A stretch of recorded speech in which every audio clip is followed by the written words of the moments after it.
Game of Thrones is a show unlike any other. From rampant fan theories online, to being a worldwide cultural phenomenon, kickstarting a number of acting careers, to now being a pillar franchise for it didn't. A lot of shows go on for a very long time, far longer than they really need to, but very few shows don't go on for long enough, and Game of Thrones is the primary example of this. The first 4 seasons of the show are almost universally praised and beloved. After that, it kind of depends on who you ask, but I've also seen a lot of people say that they can't even watch those first 4 seasons anymore, knowing where things end up, and by extension, they can't watch any of the spinoffs or the prequels because no matter what, season 8 comes all the same. I don't want it. But it's been a few years since I've watched the show in its entirety, and A Night of the Seven Kingdoms actually did recapture my love for this world and this story, so I've been rewatching the show. I've been reading the books, and I've been a big fan of the show for a long time. I've been a big fan of this universe for a while. I even have a bit of nostalgia for the first few seasons. That's how long I've been a fan. So in this video, I'm going to be going over, this question. This video is going to be covering the golden seasons of the show, seasons 1 to 4, with a video on seasons 5 to 8 coming very soon. Now, if you've been around the channel for a while, then you'll know that I previously made 2 videos on seasons 1 and 2 respectively. Even after rewatching those videos and those seasons, I still agree with everything I said in those videos. So if you've already seen those videos and want to see what my thoughts are on seasons 3 and 4, feel free to skip ahead. But anyways, as we go through the world of Westeros and the Game of Thrones.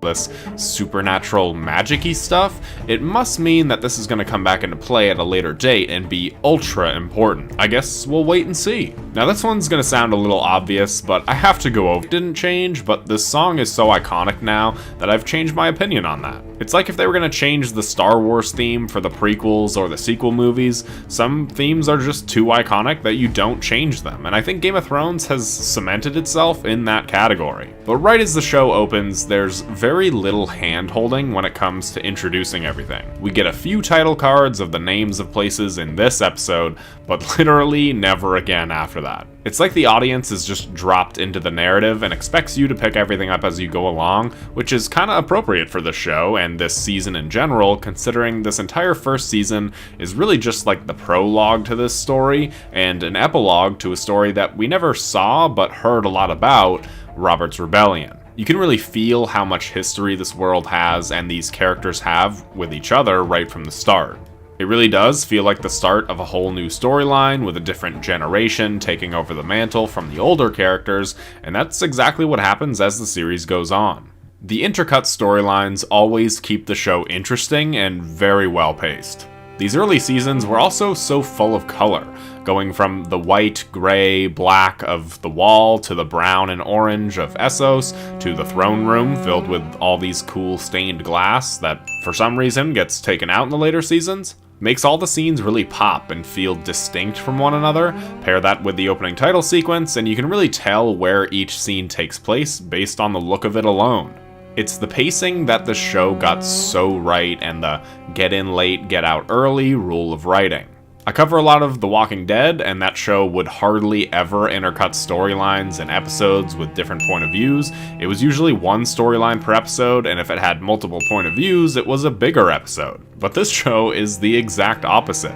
The episodes with only one point of view are the big episodes, and the multi-point of view episodes are just standard. But with so many characters and locations and plot lines going around, if you only did one storyline per episode, it would literally be like the only episode that features that set of characters. When I talk about how this show has a lot of history, I mean I love how interconnected everything is. In episode 2, Jorah and Viserys talk about how he was banned from Westeros by Ned Stark. Later on we learn that the guy who mentored Ned and Robert married Catelyn's sister. All these connections make the world building so well done, and it makes it easier to connect the dots as to who everybody is and their relationships to each other, and at least for a little while, what their motivations are. Even just watching the side characters at this point, you realize that each of these characters ends up having their own character arc and focus in upcoming seasons, even if they have little to no dialogue in these episodes. Doing rewatches is great because you get to see all the foreshadowing that you missed the first time around, and it's truly insane the amount of foreshadowing that just the first episode has.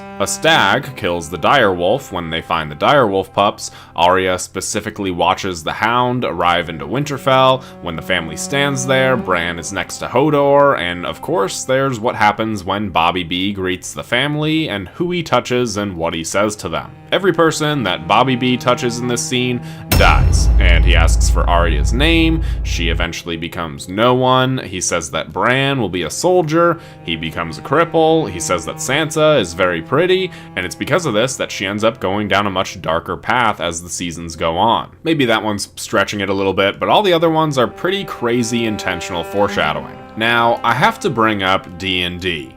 No, not that kind. This kind. David and Dan get a lot of deserved hate.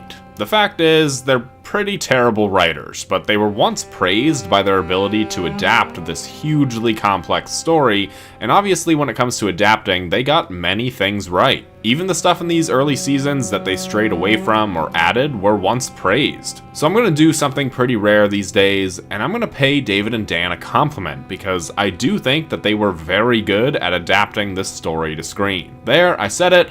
I'll have much more to say about them as the series goes on. But this season is obviously mostly centered around the Stark family. The introduction to all the Starks says so much without any of them really talking at all. Sansa likes being a lady. Arya doesn't like to be cooped up with the women and wants to be outside with the boys. Jon and Robb are older and trying to train their younger brother. Ned Stark is really encouraging. Catelyn is very protective, but clearly not towards one of the sons, Jon. Now in this scene, we don't really have any indication that this isn't her son, but there's clearly some sort of bad blood between them. But when you rewatch and you have all the context towards everybody's roles, it honestly makes it that much better to see everybody and how they act, especially as a family, because we don't really get to see this ever again. It just shows how much history there is between all these characters and how the writers really nailed every aspect that you were, at the time, unaware of, which makes these rewatches so much more rewarding. While we're following the entire Stark family, the pilot episode really centers around Bran,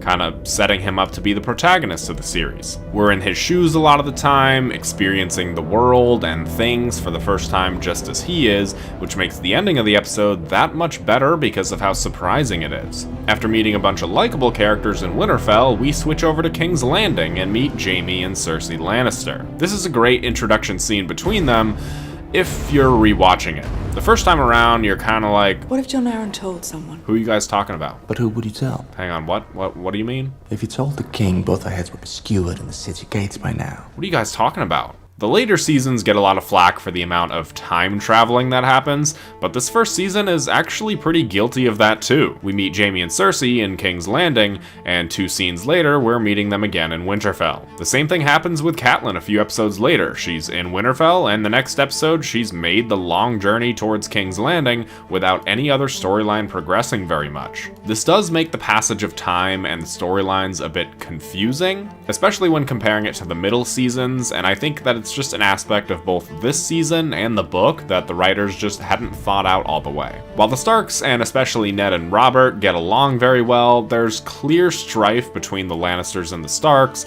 and even without the context behind these snarky backhanded compliments, we can see that something is up between them. The ending of the first episode is shocking for 2 reasons. For one, we see a brother and sister doing some not so brotherly and sisterly things, and the person that we've been following and learning through the eyes of is seemingly killed off. But as the season goes on, it becomes clear that Ned Stark is actually the protagonist. He's uncovering the mystery around Jon Arryn's death in King's Landing. He's the guy on the front cover, so clearly this is a guy that we should get to know because he's gonna be around for a while. So let's talk about Sean Bean as Ned Stark. I know people throw around perfect castings all the time, but this is another exceptional example, especially in the scenes when talking about Jon and the Targaryens. Whatever they told him about Jon's parentage and the direction that he needed, he absolutely nailed it. He gets choked up when saying goodbye to Jon, gets all sheepish when talking with Robert about his bastard's mother, he hates when Robert wants to assassinate the Targaryens, and watching it back, all of this makes way more sense than him just being super honorable. I love how opposite he is from Boromir, and how easy he is to like because of how much honor he has. The show is obviously capitalizing on Sean Bean and the Lord of the Rings audience that he would bring. People were probably expecting him to play a similar character, but he's far different. He's the perfect protagonist for this season and to really introduce us to the harsh nature of this world. It's also just refreshing to see a good and caring father in this world. After becoming so used to everything in the later seasons and House of the Dragon, Ned Stark feels so out of place, but in the best possible way. There is one thing about this story and this season that has always kind of bothered me, and it's actually more of an issue in the books than it is here, but it's how little we get to spend with the Stark family as a whole. There's nothing wrong with any of their scenes together or their chemistry as a family, but with so little time spent with them together, it kind of makes you forget how close the characters are and the dynamics that they all had. Basically, it comes down to wanting more happy family scenes, and this is Game of Thrones, so we never really got that. Now, it's been a while since I read the books, so maybe it was explained in there, but it wasn't explained in the show. And that's why didn't Ned tell Catelyn about Jon's true parents? It's not like they had a strained marriage. Like, I'm pretty sure Catelyn wouldn't have told anyone. I'm not the biggest Catelyn fan, but I feel like if he just told her the truth, she would have had no issue with Jon whatsoever. She would have been fine raising him as her own, and he could have been more included with the rest of the family. Not that anybody else had any issues with Jon, but having Catelyn support him would have probably solved all of his mommy issues. There's also Robb, who has the potential to be the typical fantasy hero that a story like this always has. He's young, but he's clearly inherited a lot of his father's traits, and basically runs Winterfell as he thinks his father would run it. He treats Tyrion with a bit of respect because of what he does for Bran, but most of his storyline actually revolves around spending time with Theon. The show definitely goes out of its way to show you that Theon is not like the other Stark children because he's not a Stark. He spends a lot of his time in the brothel, clings onto his Greyjoy heritage, but at the end of the day, it seems that he has the Starks back no matter what. This is apparent when he and Robb get in an argument while Bran is attacked by the wildlings, but Theon ultimately ends up saving Bran's life. Also, fun fact, this is the only scene in the series in which we see Robb actually fighting himself. Obviously, he goes on to lead the war efforts, but we never actually see him in any battles, or any battles between the Starks and the Lannisters for that matter, so this is the only time that Robb has a fight scene on screen. The last main character we meet is Daenerys, and to put it plainly, her life sucks. While she's obviously the central character in this storyline, she has very little power over her situation. Her brother is the male heir to the Iron Throne, and she's married off to Khal Drogo, the most fearsome warrior in the land. She definitely has probably the least interesting storyline for a little while, mostly because it's so disconnected from everything and everyone else, and it's also just depressing to watch. But it also makes it a lot easier to root for Daenerys when she gets her small wins throughout the season. And eventually she has dragons, so that also kind of makes it easier to like her. But her story with Khal Drogo is so deeply troubling, yet also kinda sweet. There's many different ways to look at this story, and anyone can look at it and tell you that it's messed up, especially in the books. But I think that the combination of Emilia Clarke and Jason Momoa's chemistry, their off-screen friendship, the character development of Drogo and Dany, and how this story directly influences how strong of a character Dany becomes, makes this love story seem pretty great in the most twisted way possible. Or if you're new to the world and you're any sort of rational person, this is the most disgusting love story ever. But hey, welcome to Game of Thrones. Viserys' death is obviously important, but maybe it's just because I'm so used to all the Targaryens and House of the Dragon that I feel like this death doesn't carry nearly enough weight to it. This is, as far as the world is concerned at this point, the last living male Targaryen. Sure, there's another one on the way, but Viserys is kinda right, he won't be a true dragon like he is. His death is brutal and honestly awesome because of how shitty he is, but it's a huge, monumental death in terms of the story, and I feel like it isn't treated with that much weight, both in the show and the books. Jorah has a very underrated character arc throughout the whole series, but definitely this first season. We're told that he's been outcasted by Ned Stark, who we like, and then told that he's a secret agent, so all in all, he doesn't seem to be that great of a guy. But then he gives all that up because he likes Dany, but he also believes in her. When he's given a pardon to leave and return to Westeros, he stays and even saves Dany from an assassination attempt. I also remember that when I first watched the series, I had just completely forgotten that Jorah was spying on her at first, so when that reveal happens later on, it was genuinely shocking to me because it had just been that long since I watched the first season. But Jorah's service and loyalty is paid off because at the end of the season, Dany's dragon eggs that had been turned to stone finally hatch, which is just a great way to end the season. Basically, nothing had gone right for her all season.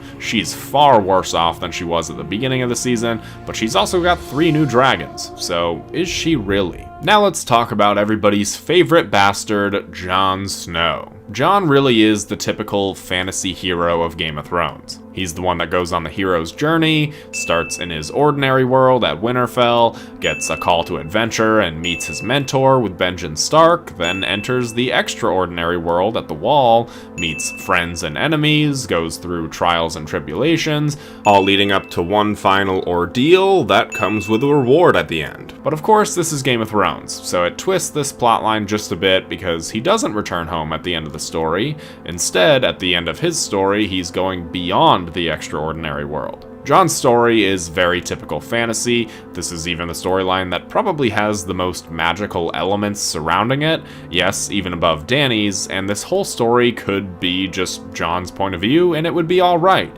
It would be like most other fantasy stories, but because it's layered into so many other stories without magic, it makes his story seem more interesting in the process. We get so involved in his issues and his story because of his mysterious backstory with his mother, but also because we know that there is something else beyond the wall. We see small glimpses of the horrors beyond the wall during the opening sequence, but also in episode 8 when a White awakens in the night and goes to attack the Lord Commander. He also sneaks up on Jon and seemingly has the brain power to calculate and strategize his moves. This White is far different from the Whites in the later seasons. Now maybe it's because this body is so fresh, or maybe they just changed the way they acted. Which one is true? I guess it's up to you to decide. It's definitely the second option. Uncle Benjen is such a missed opportunity that I feel like doesn't get brought up enough. I'll go over his character more when we get to that part of the show, but he's set up to have a very big role, which turns out to be super mysterious this season. And of course, that goes nowhere. He seems like he knows more about what's north of the wall than anybody else does, but he doesn't explain anything here, and he doesn't explain much later on either. Also, I still think it's a very big shame that we never got to see the ice spiders big as hounds. Hunting with their packs of pale spiders, big as hounds. Speaking of mystery, there are a few mystery threads that don't really make a whole ton of sense in this season. Catelyn finding a single thread of Cersei's hair, so it sends her down some crazy conspiracy theory of the Lannisters being against the Starks that just so happens to be correct. And the one that I find really hilarious is how it takes a book for Ned to come to the realization that Joffrey is actually a Lannister, not a Baratheon. Especially with the House of the Dragon context, a story that took place 200 years before this, and everybody's like, oh, they know that Rhaenyra's sons are bastards because they have eyes. Like what, did everybody else in these 200 years after get more stupid? Everyone just kind of forgot that the Baratheons had black hair? For a long time, I used to say that Jaime Lannister is my favorite fictional character of all time. That kind of changes, but Jaime is still such an interesting character, and I used to think that he just got more interesting as time went on, but it's very present here if you know what you're looking for. Jaime talks to Jon and kind of talks down to him for wanting to join the Night's Watch, but he's really just warning him what it's like to join a force that has such strict rules. When he talks to Ned and says that he remembered how the Mad King killed Ned's brother and father, and when he killed the king it felt like justice, but then Ned belittles him and you can see Jaime's expression fading and then turning back into his arrogant and sarcastic self. Jaime is just looking and craving the approval from somebody honorable to tell him that he's not a bad man, and unfortunately Ned Stark doesn't give it to him in this scene, and this is one scenario when Ned is actually wrong for doing so. But given the context that we've seen so far, Jaime seems the exact opposite of honorable, so we don't really blame Ned for this. He also has a lot of really cool moments this season, like when he's talking with Jory about Thoros of Myr with his burning sword, and then saying that he doubts Theon is a good lad is really great. And of course, Jaime eventually goes on to kill Jory, and in this scene, Jory talks about how he almost got cut in his eye, which is how he ultimately dies. Speaking of cool side characters, let's talk about Syrio Forel, who by himself is a fine character, but it's the mystery and intrigue and theories surrounding him that really makes him stand out. But I'll touch more on that in season 2. Bran seeing the three-eyed raven in the 4th episode is honestly really cool, even knowing where his story goes, because there's at least aspects of his journey that were carefully planned out from the beginning, and important details that David and Dan knew to keep included. After Ned's death, Bran has dreams of his father in the crypt, and Osha tries to assure him that it was just a little dream and his father's alright, but then Rickon says something similar and Osha gets a little freaked out. Was this the beginning of a possible Rickon being a warg storyline that they just kind of forgot about? When Tyrion talks with Theon, he mentions that Theon's uncles, as in plural, were responsible for the burning of the Lannister fleet, which is one of the rare times that there's a retcon, because eventually we only meet one of Theon's uncles, and there's never any mention of his other one, Victarion. A plotline that doesn't go anywhere, that doesn't get talked about like at all, is Varys and Illyrio's whole plot. Illyrio is seen in King's Landing talking to Varys about Daenerys and the Dothraki, but after this, we never see him again. If you know where all of this leads in the books, with young Griff and the Blackfires and the theories surrounding that, it seems like this was going to be the first step to setting that up. I wonder when they decided to abandon this plotline and why. It must have been early on, because this is literally the last episode Illyrio is in. The whole Rose storyline across these first few seasons is a little strange, because she ultimately doesn't do anything. She's just this side character who goes from the north to the south, but she doesn't become a master of whisperers or have any sort of impact on any sort of storyline at all. Unless I'm remembering it wrong, it's possible that I am, but I do wonder if there was at one point different plans for her and that was changed, because overall it just comes across as a strange occupancy of screen time. But she also pulls a season 8 and goes from the north to the south in one episode. Also, is it just me, or does Sir Hugh of the Vale look like a Lannister?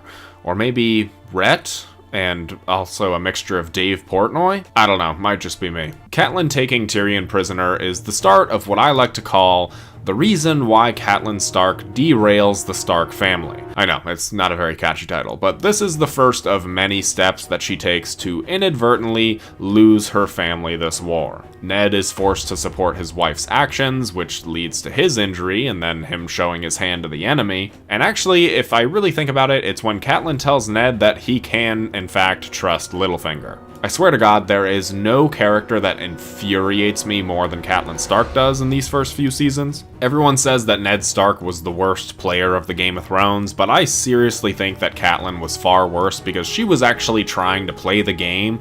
Ned wasn't. Tyrion being the casualty in these beginning days of a brewing war is so great because at this point, he's the only Lannister that we actually like. It makes this whole conflict have so many different layers because there aren't good guys and bad guys. We don't really know who we want to succeed and who to root for. This might sound obvious because this is Game of Thrones, but when this show first came out, it really was unlike any other fantasy series out there, and even upon rewatch, it still is. The Jaime and Ned fight is really the first true fight with stakes in the series, and it's also when things start to get a bit real. Even though neither of them die, Ned is injured for what would be the rest of his life, even if he went on to survive for years. From here, we actually only get a few other fights this season. There's Robb fighting the wildlings in the forest, the Mountain and the Hound round 1, I guess Syrio Forel versus the Kingsguard, and then the trial by combat between Ser Vardis and Bronn, which I guess is still more fight sequences than House of the Dragon Season 2 had. George R.R. Martin has gone on record to say that his least favorite scene in the show, at least the one that he'll tell us about, is of Robert Baratheon going hunting in episode 6. He says that it's not at all how a king would go hunting, and I feel like they rectified his anger with the hunting scene in House of the Dragon Season 1, which is this huge affair.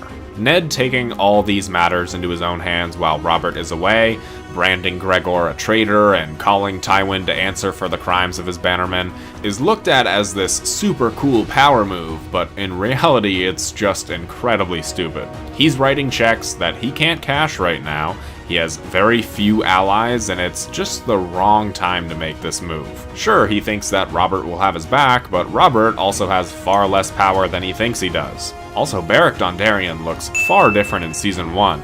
I know he loses parts of him when he dies, but damn.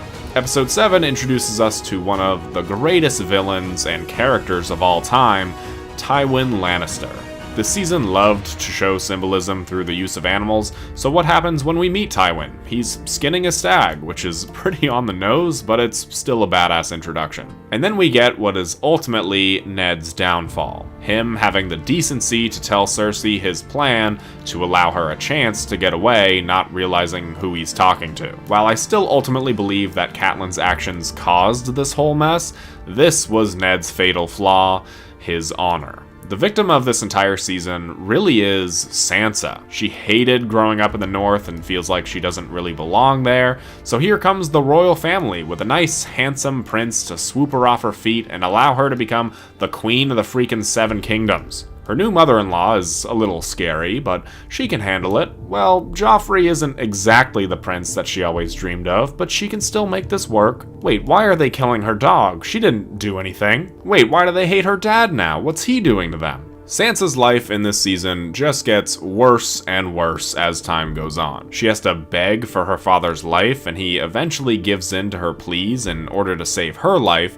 which he does, but she would literally rather be dead afterwards. She has to turn against her own family just to stay alive, and by the end, she's thinking that maybe the North wasn't so bad after all. Opposite of Sansa, in just about every way, is Arya. Arya is the cool tomboy who would certainly know how to skateboard if this was set in modern times. She doesn't want to be a lady, she wants to learn how to fight and use her needle against her enemies, and while Arya also ends this season far worse off than she was at the beginning, I mean, just about every character does, but Arya seems to be more prepared for it than her sister is. She doesn't mind getting her hands dirty, but with everything that this literal child goes through, it's no wonder why she's so fucked up in the later seasons. The whole beginning of the war between the Starks and the Lannisters is super interesting. It's cool to see both sides with an almost unbiased nature. Obviously, we are more in line with the Starks and want to root for Robb to march south and free his father, but when Tyrion joins the fight, we don't want to see him die either.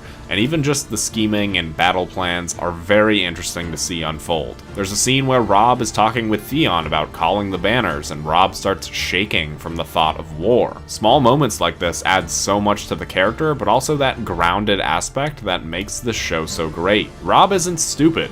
He knows that calling the banners means war, and that war isn't pretty.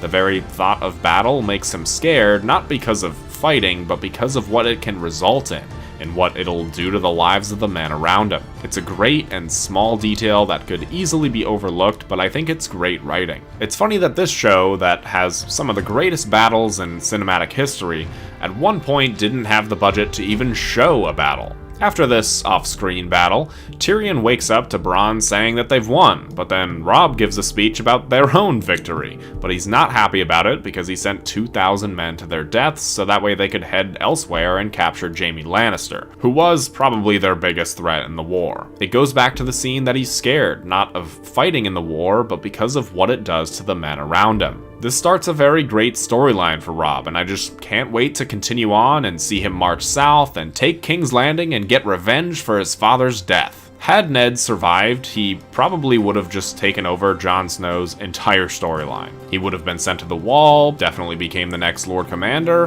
and then would have been the person to unite the realm against the White Walkers. But Ned's death is incredibly tragic because he betrayed his own honor just for it to mean nothing in the end.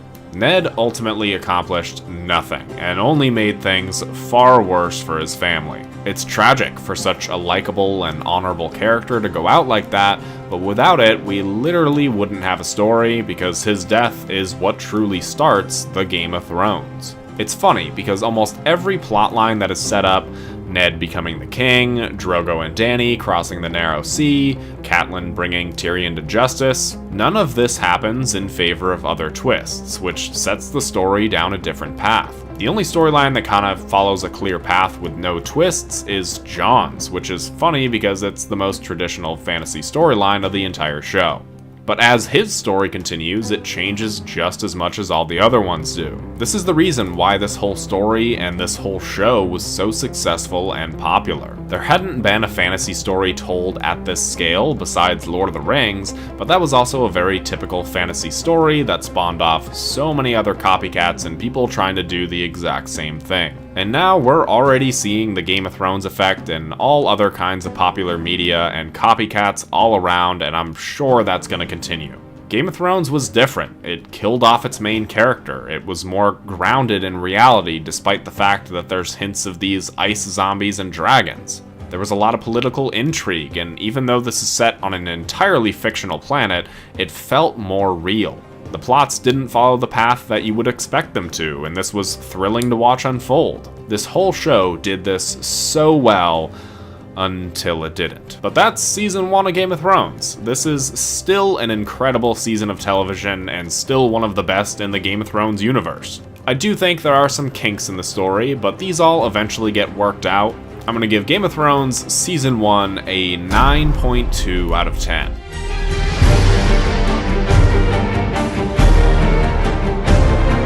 With this season having so many new aspects to it, I want to start off by talking about the big one, and that's magic. Game of Thrones is known to be pretty grounded in terms of fantasy. Yes, there are dragons and ice zombies, but a big appeal of this show was how different it was compared to things like Lord of the Rings or Harry Potter, where magic is very evident in just about every scene. Game of Thrones wasn't like that. But also, it kinda was. Yes, admittedly, on a much more toned-down scale, Season 1 had hardly any magic whatsoever, but Season 2 actually has quite a bit of magic. We of course have the dragons and the White Walkers, like I mentioned, but the season also has the Warlocks of Qarth, a demon shadow baby, the House of the Undying, people changing faces, whatever's going on with Quaithe. There's far more magical elements in this season than there was in the first season, and I actually think that there's far more magic in this season than the 2 seasons that follow it. Part of me thinks that this season actually nailed the tone of the world of A Song of Ice and Fire the best out of any of the seasons. Everything is still very grounded, but there are still a good amount of magical things left in this world, most of them unexplained, which is part of what made this world so much more intriguing than other fantasy worlds. There was no concrete magic system. We didn't really know what the hell was going on or what certain things meant until much later, if at all. The first time I saw Jaqen H'ghar change his face, it opened up an entire world of possibilities. What if this person isn't who they say they are? What if they're actually Jaqen H'ghar? Or what if they're another face changer that we don't know? Are there even other face changers? All of the magic that's introduced like this without explanation is actually one of my favorite aspects of the show. I remember spending hours and hours researching different theories about the show and the book, and these different expectations that you have for certain plot lines can ultimately lead to the show's downfall. Is that what happened here? Yes and no, but I'll touch more on that down the road. Most of the magical elements are slow burn setups for big events or big reveals down the road. This season, Sam and the Night's Watch find a Mark of the First Men, along with a cloak of dragonglass and some strange-looking horn. Dragonglass doesn't become a bigger factor until later on in the series, and theories about what this horn is, what this symbol means, and who put this here for them to find were really big theories back in the series' heyday.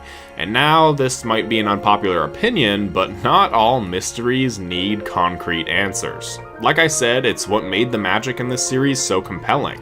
We barely ever saw it, and when we did, we knew it was going to be of huge importance going forward. However, there are some mysteries that deserve answers, and that's where some of the things set up in Season 2 don't exactly age all that well. So let's start off with one of the storylines that features magic pretty heavily this season, and that's of course Daenerys Targaryen and her journey across the Red Waste and into the city of Qarth. So again, life for Dany at the start of this season is pretty rough. Even just looking at where she is compared to everybody else at the start of the season, she's made her way further than just about anybody has gone in Westeros throughout the entire season. But when Dany gets to Karth, we see more than ever just how impatient and immature she is. She sees the wealth of this place, and just being around some of these people, she thinks about all of the power that she can have if she just goes along with some of the stuff that Zaran Doxos says, which is a crazy name, so from now on I'm just calling him Zaro. And when she hears about the war going on in Westeros and the power struggle going on over there, she's very adamant about going there now to capitalize on this struggle. When she talks to the leader of Karth, she demands to be given ships, and he kind of rightfully denies her wishes because she has no army, no concrete allies over in Westeros, and of course, no ships of her own. She yells and says that she's gonna take what's hers with fire and blood, clearly a key scene of how unstable she is and how she would eventually fulfill this promise and become the Mad Queen. I mean, I guess to these guys it was. But I truly love seeing Dany and all of her flaws this season. She's impatient and entitled, and if not for the people around her, she would be far worse. Jorah ultimately convinces her to calm down and have patience, but Dany also has some convictions and morals of her own, like denying the Dothraki, stealing and pillaging anything because they are guests of the city. Dany gets through this season on the confidence in herself, but also by listening to the counsel of those around her, and that's what puts her ahead of everybody else by the end of the season. There's the pretty heavy magical elements in this storyline involving the warlocks of Karth, and I actually really liked the way that they filmed these scenes. When we see more than one Pyat Pri on screen, there's this eeriness to him that has far more to do with his unexplained abilities than his creepy blue lips, although those are pretty scary too. When he gets struck down, he just disappears like Obi-Wan Kenobi, and I think a lot of this magical stuff, without there ever being any sparkles or effects on screen, is much more in line with the magic in this world and adds to that eerie nature of it. I also think some of this was probably due to the budget, but this is using the budget to work in the favor of the show. Whether it was intentional or not, it was pretty smart. We also meet Quaithe, who is a super interesting character. She seems to know so much more than she lets on about Jorah and his true intentions, and I'm sure she's gonna have a much bigger role later on. That's not gonna happen. Well, she doesn't, but as it stands, Quaithe seems like such a strange addition to the show because she comes in, raises a bunch of questions, and then is just never seen or heard from again. Quaithe does pop back up in the books quite a few times, but whether or not she has a bigger role in the actual endgame of the story depends on which theory you believe about her, but also depends on what George is planning for Winds of Winter and A Dream of Spring, and since we never got those, we never got to see more of Quaithe. As of right now, she stands as one of Game of Thrones' greatest, or worst, unsolved mysteries. The last really big piece of magic in this storyline is Dany's House of the Undying visions. Having her see the throne room in what we thought was snow, but actually ends up being ash, is actually a very great misdirection, regardless of how the final season turned out. The only thing I wish was in this scene was a scene that was in the book, and that's when she sees a man with a wolf's head just kinda staring at her. It was meant to foreshadow the Red Wedding, and I feel like they could have easily done this, but the whole point of the scene is to show her things that she really wants, and to force her to turn them down in order to get her dragons back. It's a great scene, and seeing Robb would have probably gone against the point of the scene, but it would have been another great moment of foreshadowing to the Red Wedding, something that the season actually did a great job on its own. And of course, nothing can actually ever go right for Dany, so when she opens Zaro's vault, it's just completely empty. But it leads the Dothraki to doing what they love and plundering all the gold, and she actually ends up a bit better at the end of this season. It's the small wins that matter for Dany at this point in the show, so good for her. When we left Jon last season, he was heading north of the Wall after proving himself capable in the eyes of G.R. Mormont, so now he's out with all the Rangers, getting to see what's truly out there and really getting exactly what he wanted, which was to be a Ranger and do the things that the Rangers get to do. Well, Jon's mission north doesn't exactly live up to his expectations. Everything for him in Season 1 kinda goes according to plan, at least in terms of his story, and this is the first time that we see him feel differently. Especially when he sees something take Craster's baby boy. The Lord Commander, knowing about this deal and the Night's Watch, this prestigious and honorable creed of people, standing for this type of person wasn't what Jon was expecting at all. We're also introduced to Ed for the first time. I didn't realize that he wasn't in season 1, but he kind of carries the same role as one of Jon Snow's right-hand men from this season until the final season. One of the things that really bothers me about the scenes beyond the wall this season, and I feel like anybody from the North can relate to this, is how nobody ever wears hoods or hats besides like Qhorin Halfhand. When there's snow and wind blinding their faces, no one seems to really mind. Their necks aren't even doing the like turtle thing to try and let as little cold into your body as possible, and I know that's small, this is a TV show, but I can feel this scene and how cold it is, and it just makes me so angry that nobody's even trying to cover up. Jon's story continues to go down a different path from the traditional fantasy hero. He finally gets his opportunity to become a ranger and learn under Qhorin Halfhand, who tells him that nobody will ever care if he dies up here. Jon then meets Ygritte, and the reality of this job that he's wanted for so long, and killing somebody becomes a reality, and he can't do it. While the consensus of this story and George's writing is that most of the stakes in the story come from the deaths, this is a great example of how the story changes without a death, in fact, with the survival of a character. Jon being unable to kill Ygritte and having her escape, even if only for a few moments, changes the entire trajectory of Jon's story. The chemistry of Jon and Ygritte is absolutely incredible. All of their scenes together are just so great, and Ygritte questioning every aspect of Jon and the Night's Watch, him trying to remain honorable, makes for such a great dynamic. But Ygritte makes some great points to Jon that makes him think differently about the Night's Watch. When Jon gets caught by the wildlings, he sees that he truly wasn't fit to be a ranger. He couldn't kill Ygritte, the other rangers went looking for Jon just for them to die, and for the most valuable ranger, Qhorin Halfhand, to be captured in the process. Their fight in the final episode is a great plan that Qhorin comes up with. The only issue with it is that I still wouldn't really believe that Jon is with the wildlings. He literally looks like he regrets it immediately. I don't think this is the fault of Kit Harington, just the way that Jon is written in general. Jon Snow is actually, and I'm gonna get hate for this, but he's actually a bit boring. If he had simply picked up what Qhorin was putting down and even talked some shit back to him, it would make the scenes so much more believable, and it would make Jon even slightly more interesting and have a bit more personality. There's a few other times throughout the season that we see what Jon's crew is doing. Sam is non-stop talking about Gilly, they find the dragon glass like I mentioned, but the biggest scene is undoubtedly the finale cliffhanger. The ending of this season is when we get our first real glimpse at a White Walker and the army of whites, and it's a really great scene, but also just a bit out of place, I feel, because it doesn't really lead anywhere. Why does this White Walker let Sam go? At the start of the next season, the Night's Watch just ends up winning against them, so it wasn't really a big threat. It's also crazy because there are a ton of whites in this scene, like way more than I remember seeing. But I suppose as a cliffhanger to the season, it does its job, it gives us a reveal and makes the storyline have bigger stakes going forward, so I'll give it a pass, but upon a rewatch, it's really just another scene involving the White Walkers.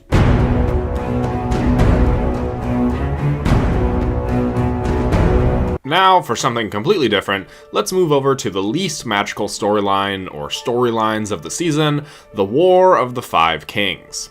At the start of the season, we have a few major players. There's of course Robb Stark and Joffrey Baratheon, there's Renly, and two new characters, Balon Greyjoy and Stannis Baratheon. We get a good chunk of screen time with all of these kings, minus Balon Greyjoy, but he's lucky to even be considered a king in this war, if I'm being honest. But we probably spend the most time with Robb, Stannis, and by extension of the King's Landing storyline, Joffrey. Let's start off with Robb, the natural replacement for who should go on to become the protagonist of the show. His father was protagonist last season, so it only makes sense to pass the torch down to Robb so we can see him continue his journey south, take out Joffrey, become the king in the north, and then go on to help Jon and find his missing sisters, and then, I don't know, marry Daenerys and make everything right in the world. But that's not what happens, and allow me to show you yet another example of stakes being changed without the death of a character. Robb wins a lot of off-screen battles this season, and it's incredibly satisfying to see,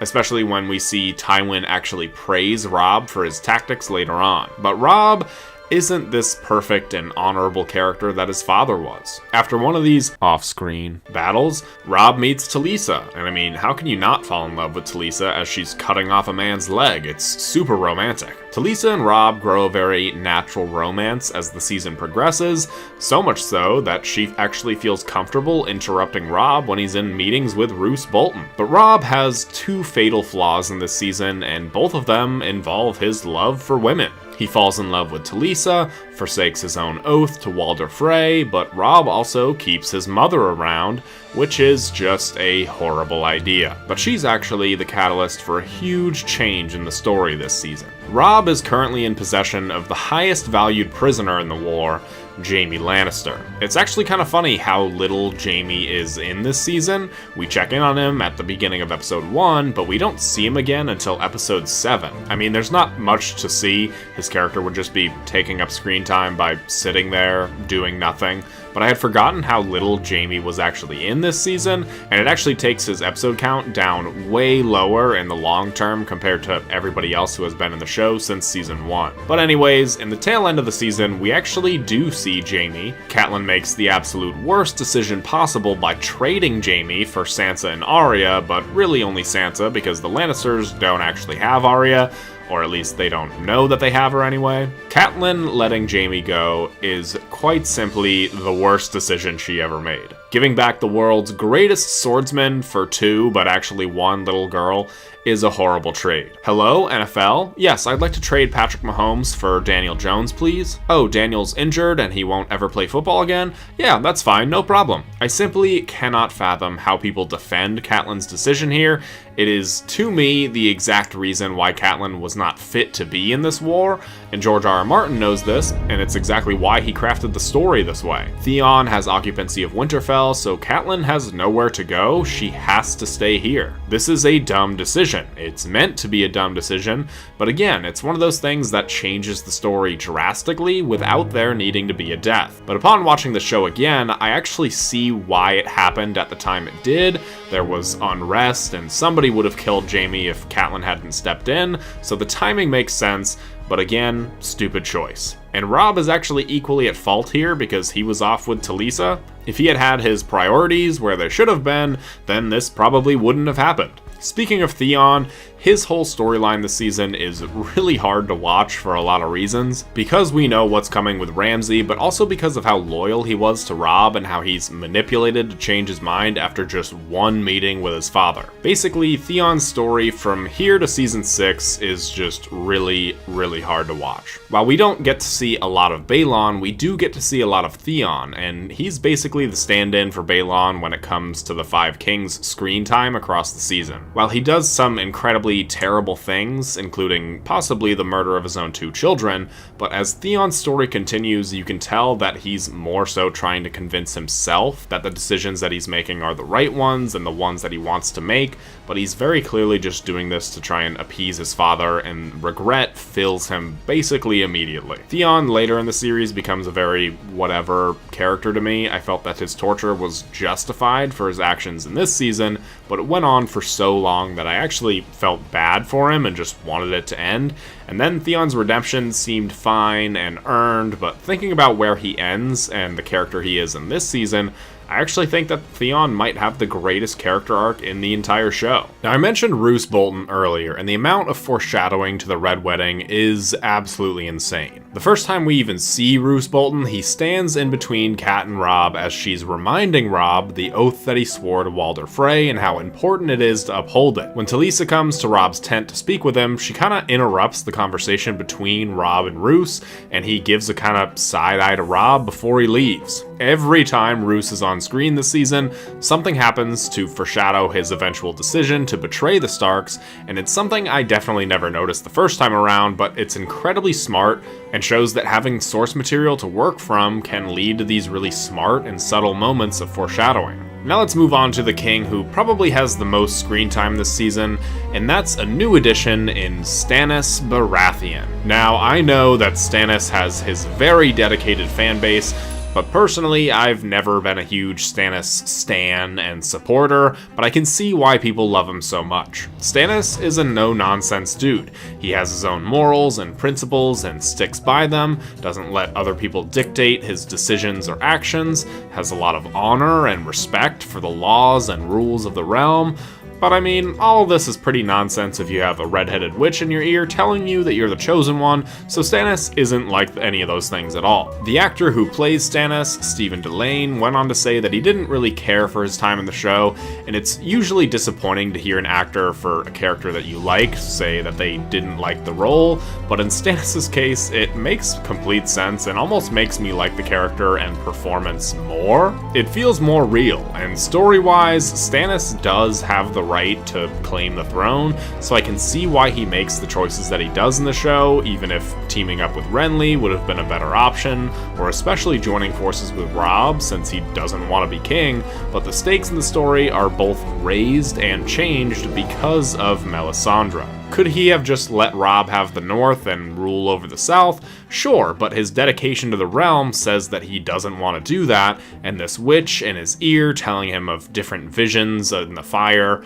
prevents him from seeing the advice of his council clearly. So with the introduction of this character, Melisandre, the story is far different, and that didn't come with the death of any major character. Now on to Renly, who we don't get to spend a ton of time with this season, mostly because he dies pretty early on. I said I'm trying to look for examples in the story where character deaths don't change the stakes in the story, not that character deaths aren't the primary reason for the changing of stakes, because I know that's true, and Renly's death certainly changes the story. His army goes over to join Stannis, and of course his death comes right as Renly accepts the terms of the Starks and plans to join forces with Robb. Had that happened, Renly and Robb would have been a great duo. Taking King's Landing and letting Robb have the North, everything would have been perfect, and honestly, Renly would have probably been a good king. A great king? Probably not, but I feel like his rule probably would have been very similar to Viserys' rule in House of the Dragon. Doesn't do anything spectacular, but he's well liked and doesn't cause any problems. I see that as the forecast of a King Renly rule. Now, what would have come after that is a different question, but I don't think it could have been worse than the Dance of Dragons. What I think the storyline primarily does is introduce Gwendoline Christie as Brienne of Tarth, and this casting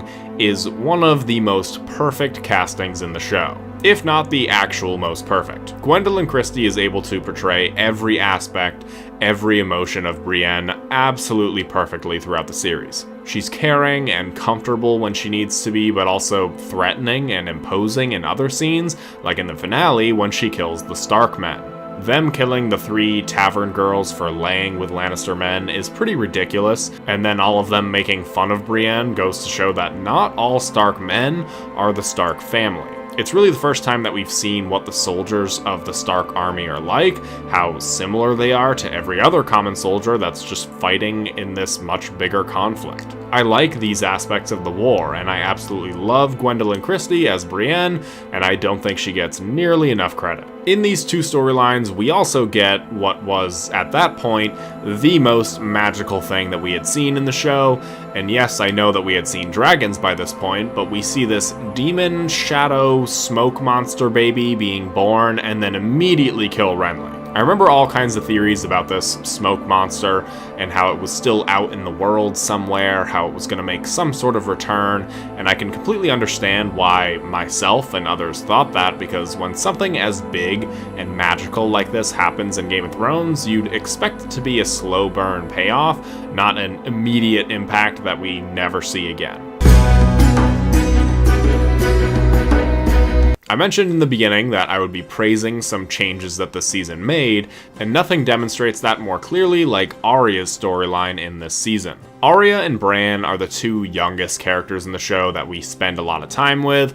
I mean, Rickon too, but Arya and Bran are at least actual characters, and Bran's whole storyline this season is pretty hinged with Theon's story, but Arya really had the duty to carry this whole Harrenhal storyline by herself with a few side characters. Now, I think she could have done that on her own, but instead of having it just be Arya and friends, they paired her with one of the greatest characters in the show, Tywin Lannister. For those that don't know, every aspect in this season involving Tywin and Arya isn't in the book. Arya never meets Tywin, and that's part of what makes their scenes together so compelling. From the very second that Tywin figures out that this random prisoner is not a boy and is in fact a girl, he gains a ton of respect for her. But of course, Tywin doesn't know that this is Arya Stark, the most valuable person to find for his family's cause at the present moment. Tywin respects and likes Arya because she's smart and wise beyond her years.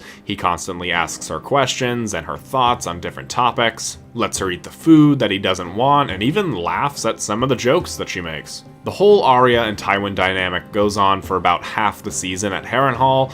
I suppose second seasons just really like to draw out storylines that take place at Harrenhal. Maybe that's the true curse of this place. But this plotline doesn't feel that drawn out because every conversation is masterful and there's this tension about if he's gonna find out who Arya truly is. He never does, although recently I've seen some talk about how Tywin somehow knew it was Arya.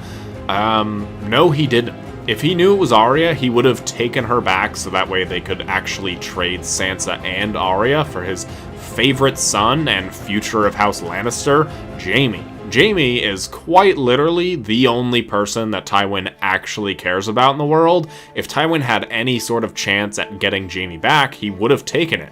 He would not have let Arya go simply because he respects her. There are so many small moments and conversations that you either don't think are that significant or don't matter the first time around that makes rewatches that much better. The last conversation between Yoren and Arya really sticks out for me. He's the one who gives her the idea for a list of people to kill, and I think that people forget that, myself included. He talks about how much he made sure Arya didn't see her father die, about how much he's done for her, explains his backstory to her, and it's these moments that make rewatches so great and makes me so glad that it's a TV show because there's so much more content as opposed to a movie series. Also, Yoren is an incredibly underrated character.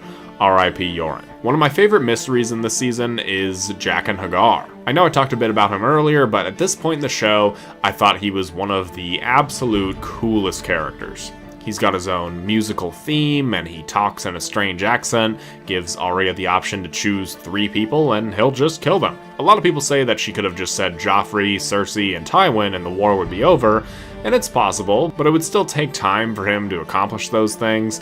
Also, this is a child given this job. I don't think she really understands the scope of the situation, and she wasn't really given the explicit rulebook. She does eventually say Jaqen's name to himself, so she does think outside the box a bit, but I suppose the easy answer is if she said the names of the Lannisters, the story wouldn't continue. There's also the theories of Jaqen H'ghar being Syrio Forel, and I, for one, am totally on board with this theory. I think it makes a lot more sense than most of the theories people have come up with over the years, so if you aren't aware of the theory, let's go over it real quick. So in Season 1, Arya had her dancing master, Syrio Forel, from the free city of Braavos. Syrio apparently dies, off-screen, to Meryn Trant, who we later learn is not that great of a fighter. The greatest swordsman who ever lived, killed by Meryn fucking Trant. He was outnumbered! Any boy whore with a sword could beat 3 Meryn Trant. So we're supposed to believe that the best swordsman in all of Braavos died to Meryn Trant. Even if he did have half of a wooden sword,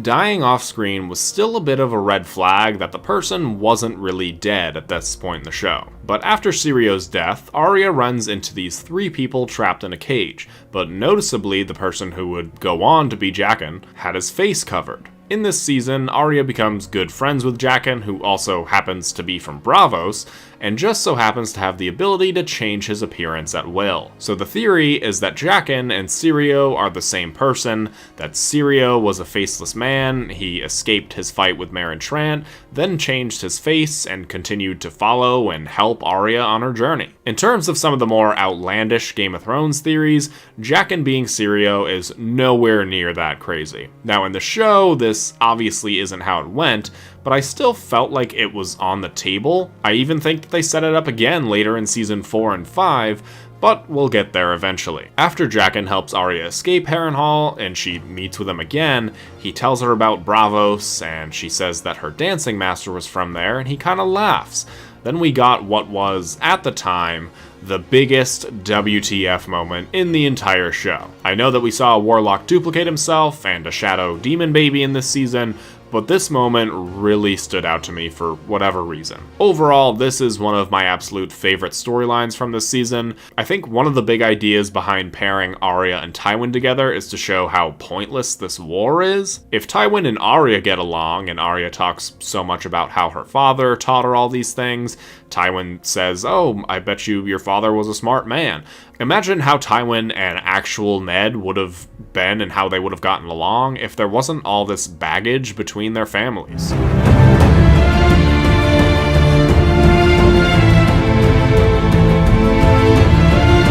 Now let's move on to the Lannisters, more specifically Tyrion and Cersei. Now, I didn't realize until I uploaded the last video that I never really said anything about Lena Headey as Cersei, so allow me to correct that here and give her all the praise that she deserves. Lena Headey absolutely nails this role. The show is very well casted in general, but I think that nobody else truly could have pulled off Cersei like Lena Headey. The facial expressions alone tell you everything that you need to know about the character before she even says a word. But Cersei in this season is very insecure about the loss of her power that she had as queen. Now she's Queen Regent, and that still comes with quite a bit of power, but it's considerably less so than that of the Hand of the King, which her brother now holds the title of. The brother that she absolutely hates, and this whole cat and mouse game that they have all season is really well done. There's a brilliant moment between Cersei and Sansa, and it's probably the sweetest moment that Cersei shares with literally anybody in the show. She tells Sansa that she might not love the king, but she'll love her children, and Sansa tries to keep up the facade that she's truly in love with Joffrey, to which Cersei kind of laughs at how bad of a lie it is, and she even relates to Sansa talking about Robert, and even some really TMI about Jaime trying to be in the birth room, and Sansa's just extremely uncomfortable, but you can tell that Cersei actually feels for Sansa in this moment, and looks at her like her younger self. It's a beautiful moment, and these types of moments made the show so great. Cersei isn't some comical villain.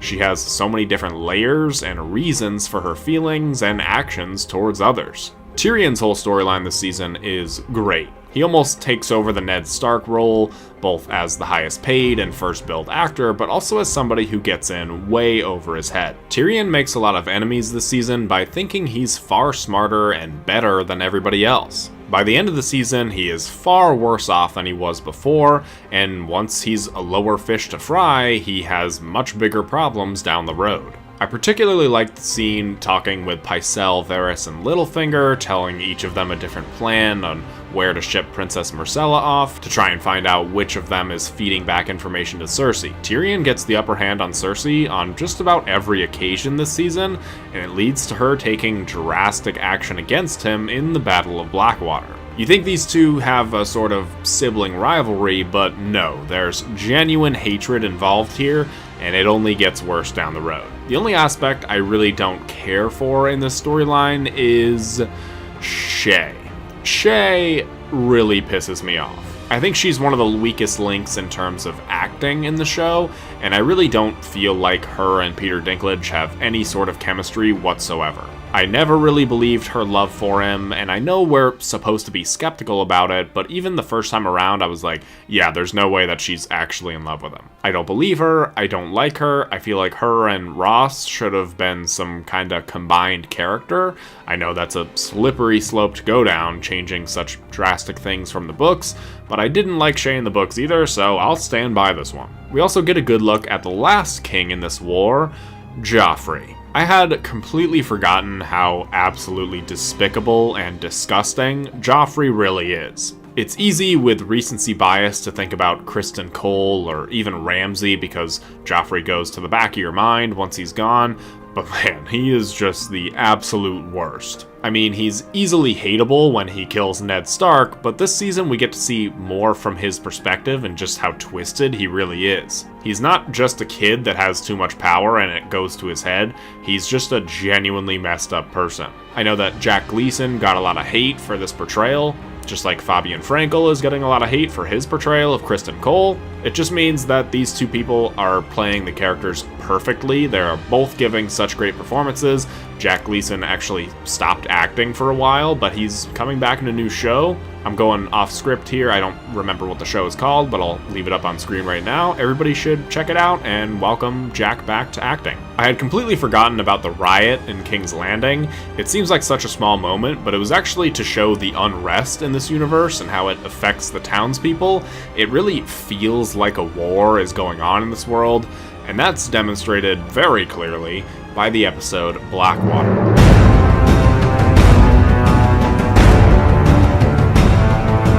While off-screen, battles can be fine, especially if nothing of importance really happens, other than nameless soldiers killing each other. We'd obviously all prefer to see what happens for ourselves, and Game of Thrones delivered that with its first ever battle episode titled Blackwater. The Battle of Blackwater is absolutely incredible. It's so cinematic at night and raining with fire burning everywhere. It's just cool to look at on screen, and when you compare it to the book when this battle happened during the day, it's another small change that made this battle more memorable. Like I said, it was the first on-screen large-scale battle that the show gave us, and it really upped the game when it comes to medieval battles, especially ones that want to cling to some sort of realism. All of the moments leading up to this battle are filled with suspense, with the bells and the drums, and I remember this was the first time that the show genuinely made me feel like I didn't know what was going to happen. I was spoiled of Ned's death going into the show, but Blackwater had these massive stakes regardless of who won. Knowing how much weight this episode and its events would carry for the rest of the series made this episode so special emotionally, and the battle itself is just really fucking cool. Seeing the wildfire explosion made you think that the battle itself might not actually happen, but Stannis the Manus continues on, and the scene of him landing on the beach combined with the music is so insanely badass. And I love the difference between the two kings in this battle. One of them retreats and leaves his men to fight and die on their own, while the other is fighting on the front lines with them. Tyrion's whole dialogue this episode is amazing, and of course his speech and tactics in the battle are great. That's one of the few things that this battle emphasizes: tactics. While some think this is still the best battle in the show, and I respect that, I don't think it is, but I'll tell you what this battle does have that none of the others have, and that's an unbiased matchup. While we spend more time with Tyrion and the King's Landing crew throughout the season, we were introduced to Stannis this season, so perhaps his introduction was here so that way he would win this battle. That's not what happens, but every other battle that we see in the series is heavily favored for one side over the other, but this battle isn't. And it makes it stand out for more reasons than just the fact that this is the first battle in the show. I love the Hound's character in this episode. I also love how different his fighting style is compared to everybody else. You can literally hear the weight behind his swings as he chops people in half, compared to the soft metal clanging of other people fighting. He's been a side character up to this point in the show, but after some time and some players who get taken off the board, side characters get promoted, and I really like that aspect of the entire show. He has regrets over killing his own brother and doubts Melisandre and the Lord of Light for a moment, but she continues whispering things in his ear and saying that he's meant to be king and he's Azor Ahai, and if Melisandre was saying that to me, I'd probably listen to her too. After the Battle of Blackwater, the battle that Tyrion had a big hand in helping win, he's literally demoted from the highest authority in the city to some low room and told that Cersei tried to have him killed. One of the things that I actually like when it comes to the book to show changes is Tyrion's scar. I mean, it's like the most perfect, badass looking scar I've ever seen, especially in the next season. Much better than having his nose cut off, but I'm sure all the book purists will disagree with me. Tywin riding in on a horse to accept his Hand of the King position is so extra, and I love it. Cersei saying that Joffrey should marry Marjorie instead of Sansa is so great because of how much it comes back to bite her in the ass. And hold on, Joffrey says that he can't marry Marjorie because he swore an oath to Sansa. Does this mean that Joffrey is a better man than Robb Stark? I'll let you guys be the judge of that one. So let's go over the amount of main characters that die this season. We have Yoren and Corin, Pyat and Renly, Roderick, Maester Luwin, and nope, I think that's actually it. Oh, there's also Davos's son, which I completely forgot about, but all these people aren't even main characters. Yet the stakes of this season change drastically in basically every episode. Whether that be character choices like Robb marrying Talisa, Catelyn letting Jaime go, Arya saving Jaqen, Jon sparing Ygritte, or huge plot events like the Battle of Blackwater and Theon betraying Robb. So I think the Game of Thrones effect that people talk about when it comes to modern sci-fi and fantasy is a bit overplayed, and if anything is true, it's that most writers completely miss the point of the Game of Thrones effect.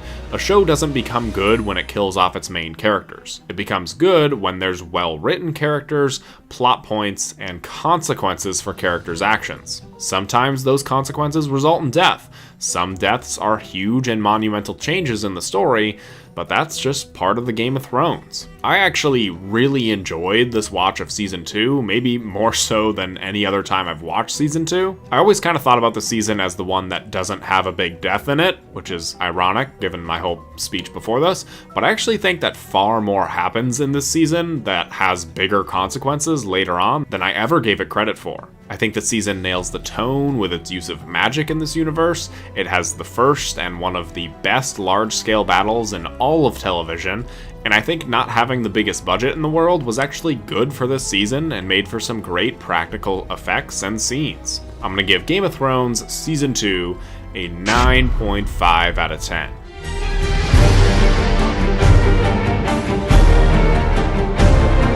So to get a few general thoughts on this season out of the way first, one of the big things you'll notice this season, especially on a binge, is how all the Stark kids have grown up so much this season. Sansa looks so much older than she did even last season, and she's also taller than most of the other cast members. Even though all the characters are thankfully aged up a bit, Sansa does not look the 14 that she's playing here. It's in world time, but these are the complications when it comes to filming young actors. It's the issue that Stranger Things very obviously ran into, but even Harry Potter ran into this issue. But, you know, Game of Thrones at this point still had a season every year, so it's not really their fault. It's just the difficulty that comes with adapting a story. The season deviates with a lot of the magic-heavy stuff that was present in the second season. I'm not saying that there's no magic, but it definitely took a step back. In fact, I think this season started truly embracing the fact that this was a much different type of fantasy show. This was more political instead of magical, and that's a pretty big misconception when it comes to this story in general. I think a lot of people who have only watched the show think that this is like a really reality-based fantasy story, but the books are still very much fantasy. Targaryens are supposed to have purple eyes. There's cut characters like Patchface, tons more on religion, and a lot of this stuff isn't present in the show because it was trying to be a bit different. It's still a fantastic adaptation, don't get me wrong, but it does make the series, as it goes on, that much more jarring.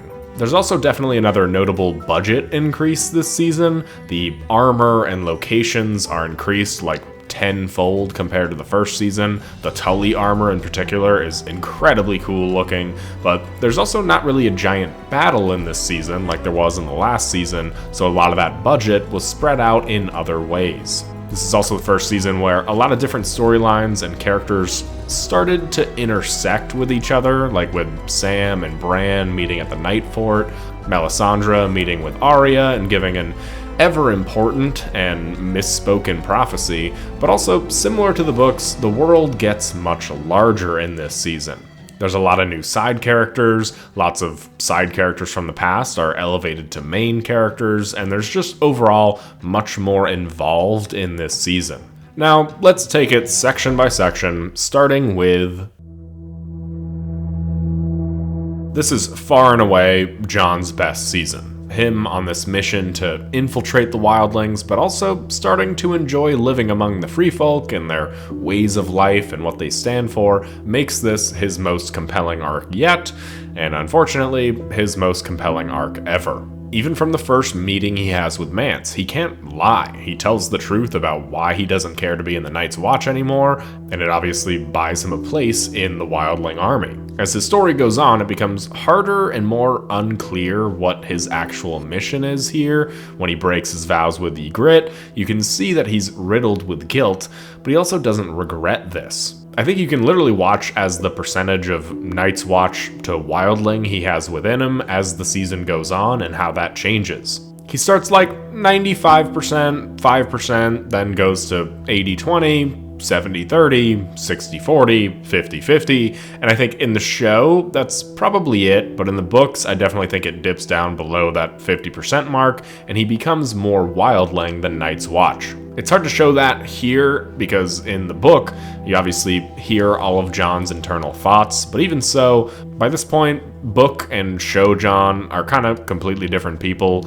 See Alt-Shift-X's video on the real Jon Snow, or, just read the books. We get to meet some new characters like Tormund, or Rel, who's the same guy from Pirates of the Caribbean, by the way, I didn't know that, and Mance Rayder, played brilliantly by Ciarán Hinds. But one thing I was surprised about overall was how little he's actually in this show. Mance is only in 5 episodes across 3 seasons, and for whatever reason that really surprised me because I felt like he had a bigger role. But I guess that's just because Ciarán Hinds makes all of these appearances count. A good portion of the season also follows the Night's Watch north of the Wall after the battle at the Fist of the First Men, and honestly, I like the more proactive approach to the White Walkers in this show. It shows them as a pretty immediate threat. It doesn't just hint at them coming. We see our first spiral symbol from the White Walkers, not including the one from the opening scene in the first season, and this was mysterious. It wasn't in the books, but I liked that it seemed like, there was some plan or direction for this whole storyline. I'm not quite sure why they changed a lot about the White Walkers themselves, though. In the books, they're mostly referred to as the Others. Maybe they didn't want to call them that here to avoid comparisons with Lost or something, or maybe Others just seem too common. The book version of the Others, though, are much more scary. Part of that is because, we don't really see them, we know so little about them, but they're also described very different. They're more angelic or alien as opposed to just ice zombies. Maybe it was the popularity of The Walking Dead at the time that they also wanted to capitalize on zombies, but we also get to see what kills these creatures, and that's dragonglass, as Samwell Tarly becomes one of the only people in this series to actually kill one. Lord Commander Mormont also has some really great moments in these final stretch of episodes for him, like forbidding Samwell from dying and putting Rast in charge to make sure that doesn't happen. I think he's kind of forgettable in the grand scheme of things because he doesn't have any major role in the story, but man, James Cosmo was just great in this role. All that being said, I can totally see why and how a mutiny actually happens. Jon is right for having these doubts about the Night's Watch and of Lord Commander Mormont. He knows who Craster is, he knows what he's doing to the children, but he turns an eye away from it because Craster's Keep is used as this checkpoint for all the Rangers. It's a fatal flaw in an otherwise honorable man, and this tolerance is ultimately what leads to the mutiny. But this is why I find this whole storyline north of the Wall so compelling this season, and for Jon as a character. Neither the Night's Watch or the Wildlings are like the wholly good side. There's not an obvious reason for him to stick with either one of them other than Ygritte. The Wildlings pillage and murder south of the Wall. The Night's Watch is a literal group of criminals where even the honorable people have skeletons to hide. You can really see Jon going either way throughout the story. There's a lot of great moments, like the actual climbing of the wall, a near reunion between Bran and Jon, Bran and Sam meeting at the Night Fort, some Sam and Gilly moments if you're a fan of this relationship, and Jon ultimately returning to Castle Black.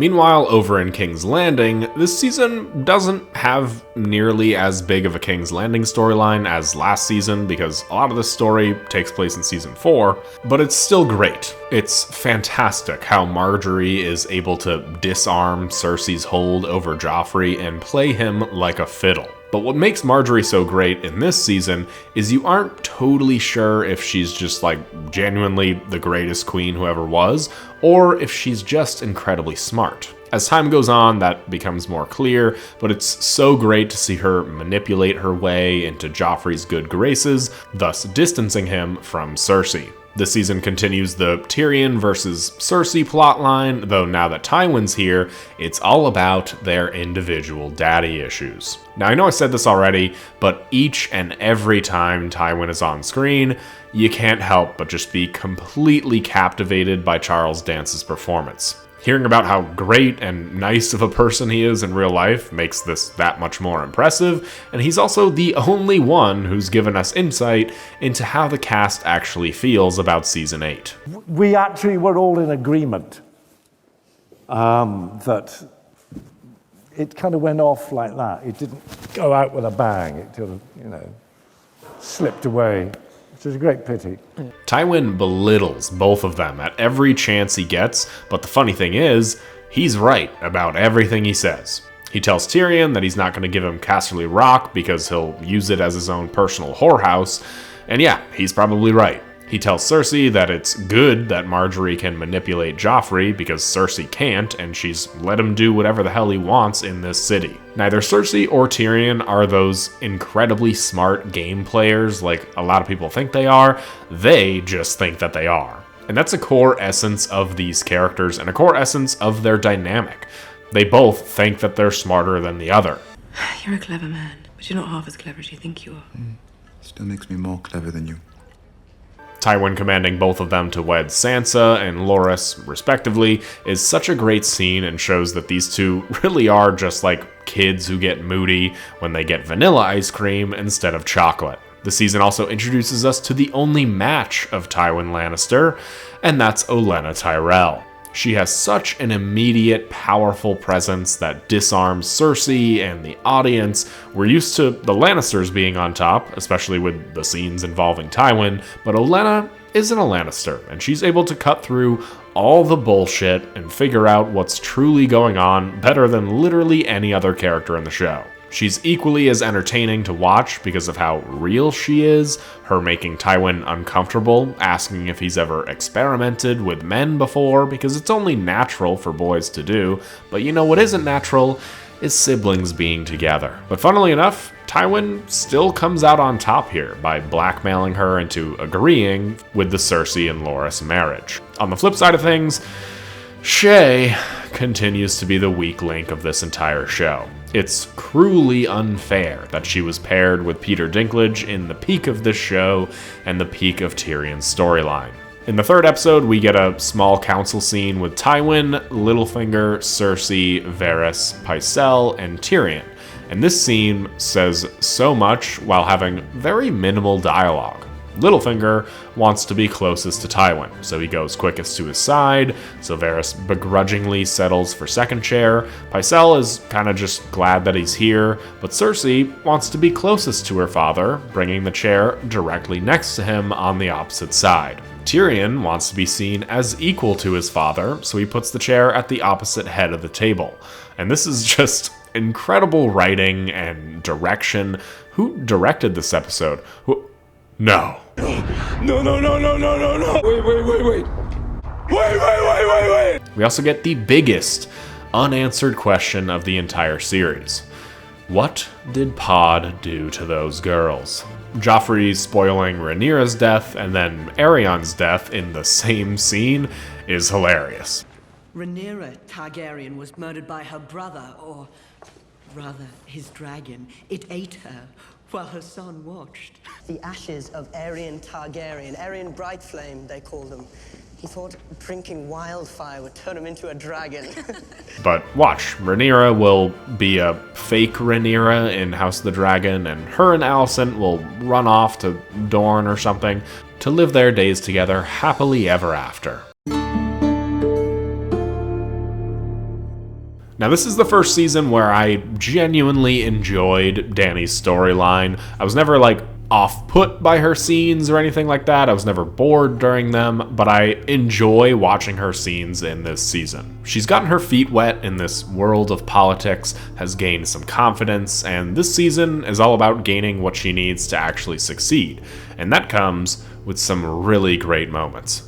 Barristan Selmy returns and pledges his services to her, which is really cool, but her first really huge win of the series comes in episode 4. She gets the Unsullied, we see our first dragon action, and they choose to follow her as free men. This goes back to something that Jorah and Barristan told her in episode 3, about how Rhaegar had men fight and die for him because they believed in him and loved him. You don't get that from slaves. So Dany gets the best of both worlds. She gets this army, but she also gets their love as well. This was the moment that the first time watching really made me kind of open my eyes about Daenerys and go, well, she has a long ways to go in order to become queen, to, oh, okay, yeah, I'd follow her too. Dany continues on to conquer young Kai, a first sign of her conviction and affection towards the common people. Her advisors say that she doesn't have to take this place over, but she wants to in order to free the slaves. This is, clearly a sign of madness. This is where we meet the Second Sons and Daario Naharis. I have a bit to say about this character, but I'll wait until the next season. I do kind of just refuse to believe that this is the same person who eventually stops caring about the common people enough to become the Mad Queen. But it is cool to see her story end on a winning note for once. She ends at a high, which is the first time that's happened in this show.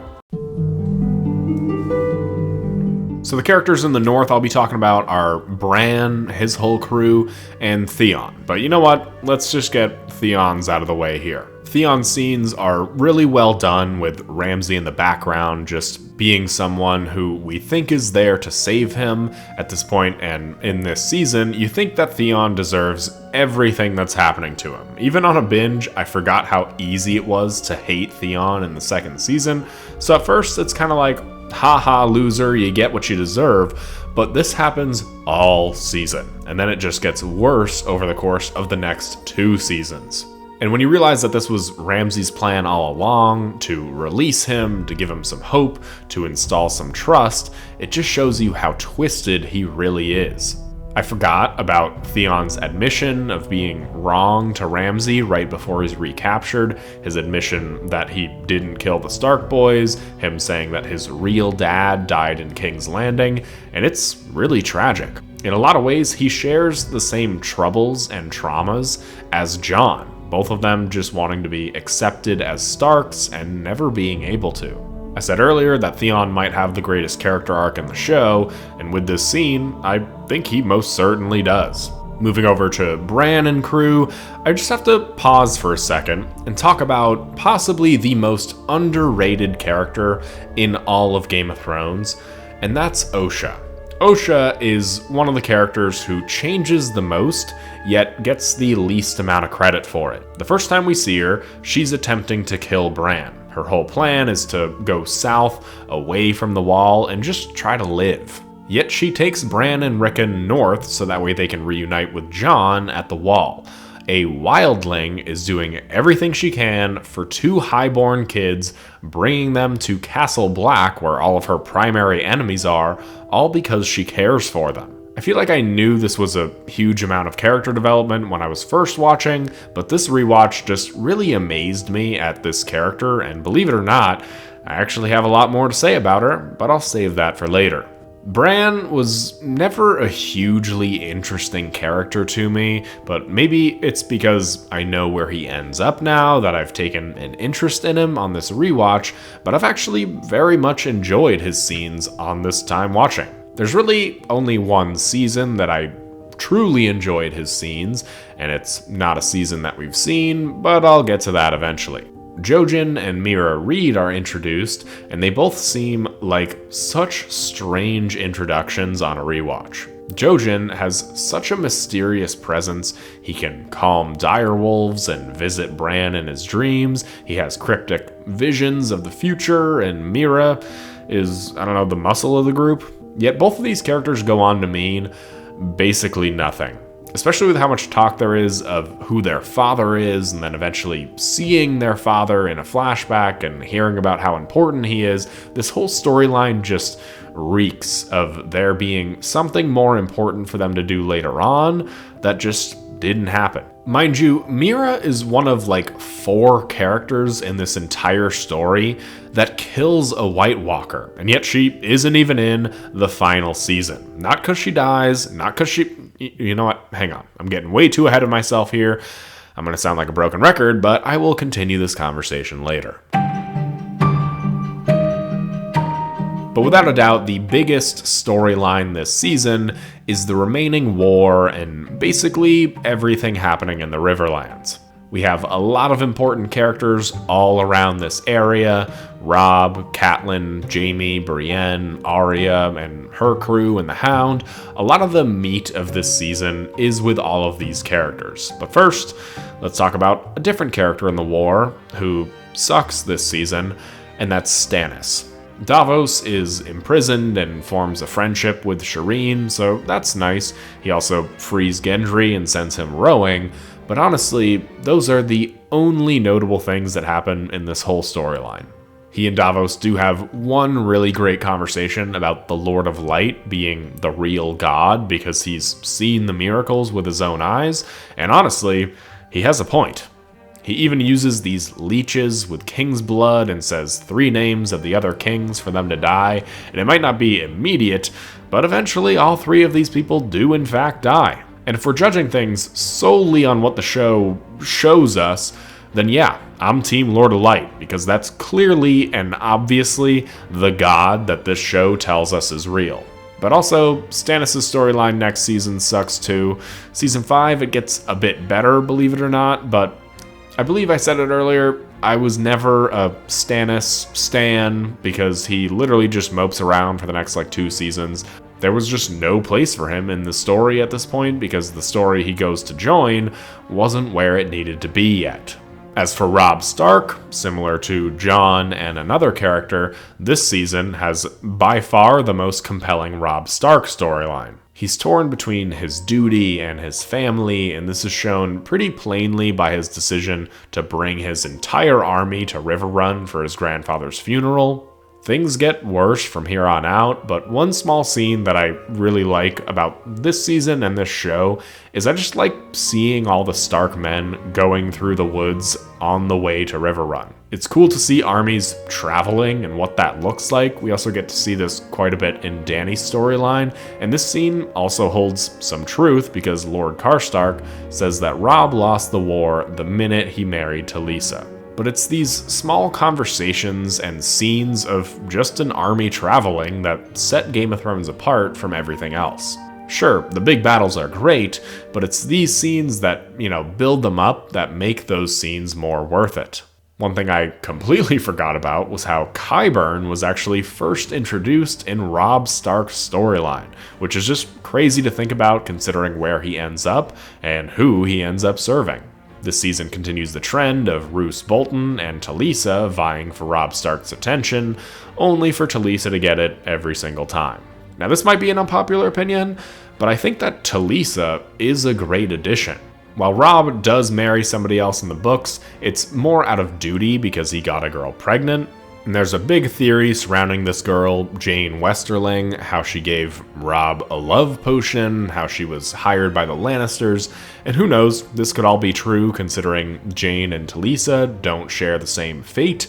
But honestly, I think that Robb falling in love with this girl is a bit more compelling. A big through line for these first 4 seasons is choosing love over duty, or vice versa, and I think this furthered that theme in a really great way, and I honestly really liked Robb's entire storyline. Robb is never a point of view character in the books, which may sound surprising to some given how much emphasis he's given in the show, but that's because he's treated like a point of view character in the show. We heard about how great he was in the books, but actually hearing Robb's plans and seeing this confidence by everybody else around him either waver, like Richard Karstark, or fall in line and actually want to follow him, like in the case of the Blackfish, is really great because of how much older he is and how much more renowned of a warrior he is. I loved seeing Robb's strategic mind, and that's something that this show and this season did particularly well. Robb having to kill Rickard Karstark is a really big turning point in this war. They lose half of their army, but Robb has to honor his own words because, he's a Stark and he has honor, unfortunately. He's losing his own men in numbers, in faith, and the reality of being a king is hitting him. If Robb could have every person follow his exact plans, follow his exact words at all times, he probably would have already won this war. But that's not how things work. That's not how this world works, or any world works. I know I talked bad about Catelyn before, but she has a redeeming moment this season by talking about Jon Snow, how she wished that he would die when he was a child, only to regret it later on. It showed that Catelyn had a lot of different dimensions to her. She takes accountability for not being able to love a motherless child, and it's the one reason that I actually really liked Catelyn Stark as a character overall. She's incredibly flawed, but very purposefully and admittedly so.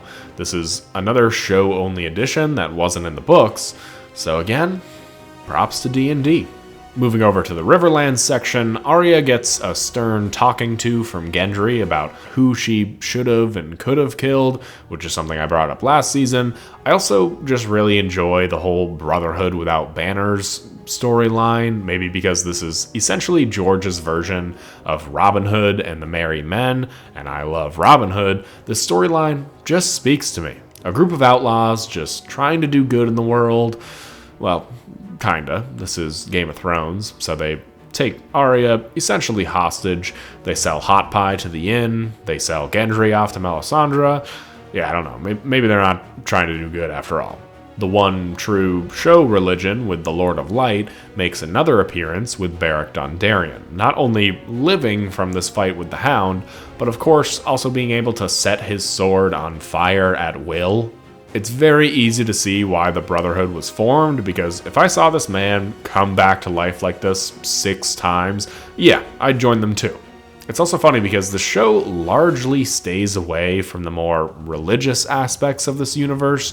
The Lord of Light is the only religious entity that we see in the show that is actually real, that actually works. So I guess that means that Melisandre was kind of right all along. Arya asking if they can bring back a man with no head is tragic, but also really good foreshadowing, because Beric doesn't bring back Arya's dad, but he does bring back her mom. Oh wait, never mind. We also get the start of one of the best duos in the show, and that's of course Arya and the Hound. And Sandor, at the tail end of the season, is when he kind of starts to become that fan favorite character. He's taking Arya to her family, sure for money, but he tells her that there's far worse people on the road than him. Sandor becomes this very typical older, angry companion taking care of a young child. Rough exterior with a heart of gold, your typical Logan, Joel, Mando type of character. But again, because this is taking place within a realm of other stories, there's not that much attention called to this very familiar trope, but this also just might be a thing I noticed with rewatch goggles, because the first time I watched this trope wasn't nearly as popular as it is right now. Now, in my opinion, Season 3 of this show belongs to Jaime Lannister. A big aspect of this season is the Jaime and Brienne dynamic. It's on par with the Jon and Ygritte dynamic in terms of chemistry, so I don't know what that says about the actors, but all their scenes are great. I do wish that their duel was more even, because Brienne just absolutely wipes the floor with him here, and it's supposed to be way more even. We never really get to see Jaime Lannister being the best swordsman in Westeros at any time. It was a 50-50 fight with Ned in Season 1, like a 70-30 fight here, so we're really just told about how great he is, which is unfortunate, because at full strength, Jaime would have destroyed Brienne. Makes me wish that we could go back and have some of those off-screen battles be on-screen so that way we could see Jaime fight. Even before he gets his hand chopped off, he tries everything he can to stop the men from doing terrible things to Brienne, and this whole scene is just fantastic. Jaime is talking down to this guy Locke so much and treating him like he's stupid, and on first watch, it seems like it's working. Jaime is used to talking circles around these people and flashing gold in their face to get out of trouble. This whole scene is also always showing and illuminating his right hand. This is genuinely one of the most underrated, shocking moments of the entire series. And to think at the time, this was such a triumphant moment. This was what Jaime deserved. Even the credits are all joyous and happy, with the band singing The Bear and the Maiden Fair, but funnily enough, this was the greatest thing that could have ever happened to Jaime. Brienne tells him that now he has a taste of what everybody else goes through in life, which is great. But, you know, Brienne is also a highborn, so what does she really know? Whatever, that's besides the point. She even calls him a woman in this scene, which is just a terrible offense. You sound like a bloody woman. Jaime's speech in the tub to Brienne is a top 5 scene in the entire series for me. This is a monumental scene in Jaime's development and the audience's perception of him. Now, the guy who pushed Bran out the window in the pilot episode is also the guy who saved 500,000 people in King's Landing. Now, the snarky, conceited asshole is also the guy who's been wearing that face because nobody ever wanted to hear his side. I know the show doesn't do flashbacks at all, well, only one actual flashback, but I do think this would have been a cool time to do something like that. Jaime's character arc for the season is completed when he goes back to save Brienne from a literal bear. This whole season, he had been pretty sheepish in his attempts to save her, but he looks Locke dead in the eyes and tells him that Brienne is coming with him. This is the most enemies to lovers plot that George Martin ever wrote, but I think this kind of stuff works so well for a reason, and it works incredibly well here. So Game of Thrones eventually had this reputation for the 9th episode of every season, or I guess the penultimate episode, to be the really big, flashy episode before the finale to give some resolution to said big episode. But by season 3, we didn't really know that yet. So when The Reigns of Castamere first premiered, it kind of just seemed like another episode. There was this wedding that the characters had to go to, so I guess that means that the finale would be this great sequence of Robb taking over Casterly Rock. But even all these years later, it's hard to really explain just how brilliant the Red Wedding really is. I know it's been years, sometimes things that were good years ago aren't good now, or aren't as shocking, or you kind of just go, well, you know, maybe it's not as good as I thought it was, and that's definitely a component within this show, and I'll get to that, but the Red Wedding isn't like that at all. Everything about this is surprising. This entire storyline is building towards Robb going to take over Casterly Rock, a huge move that would be a turning point in the war. All they have to do is just, you know, get over this wedding first, but surely that battle will be the climax of the season. A battle focusing on Robb Stark and Grey Wind. Oh man, I can't wait. The actual wedding itself is very sweet. Edmure is delighted by his bride. Robb looks at Walder Frey and gives a sort of joking look back at him. It's very nice and very sweet. Until it isn't. The mark of a good twist is being completely surprised, but upon going back, it seems obvious. And that's exactly what the Red Wedding is. Not only does Robb slight Roose Bolton in just about every scene they're in, but Robb is losing this war. He says it himself, he's won every battle, but he's losing the war. He's lost half of his army with the Karstarks. Even if he takes over Casterly Rock, he won't have the men to hold it without probably losing the North. When you really think about it, it does seem like Robb was going to lose this war, even if he had made it past all this. Pair this with Jaime's entire storyline about how his daddy can get him out of just about anything because of promises of gold and glory, and you're bound to have some men who would take him up on that gold and glory, which is exactly who Roose Bolton is. This was also the very moment that D&D said they wanted to adapt to screen. They said if they could do this, then they'd feel accomplished. And honestly, while the next season is also spectacular, I do believe after this episode, D&D did kind of lose steam slowly but steadily after this moment. The Red Wedding is heartbreaking, sudden, shocking, it's everything. It's probably the single greatest moment in all of Game of Thrones. Even if you had never seen Game of Thrones, you had probably heard of the Red Wedding, and that's for a reason, because this is, in my opinion, the greatest twist ever put to screen. It's even worse when Arya was so close to reuniting with their family, just to have that taken away. I'm also not sure why, but the fact that they take the wolf's head and replace it with Robb's after they're both dead is somehow the most sad and messed up thing to me about this entire ordeal. Season 3 is what gave Game of Thrones its legs to run. The Red Wedding was, and still is, one of the greatest moments in the history of television. After this season, if you weren't already watching, then you were now. This is a near perfect season of television by all standards. Unfortunately, all the Breaking Bad fans hijacked my own rating system, so this season would get a 10 out of 10 for me, but it's actually a 9.8 now. Blame Breaking Bad fans, not me.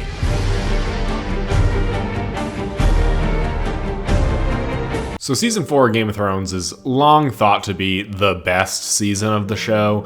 Just by cumulative ratings of each episode, this is the highest, and that makes a lot of sense, considering this season is adapting the second half of the book, A Storm of Swords, which is, in my opinion, the best book, and George Martin's magnum opus. But with this also came a fair bit of changes.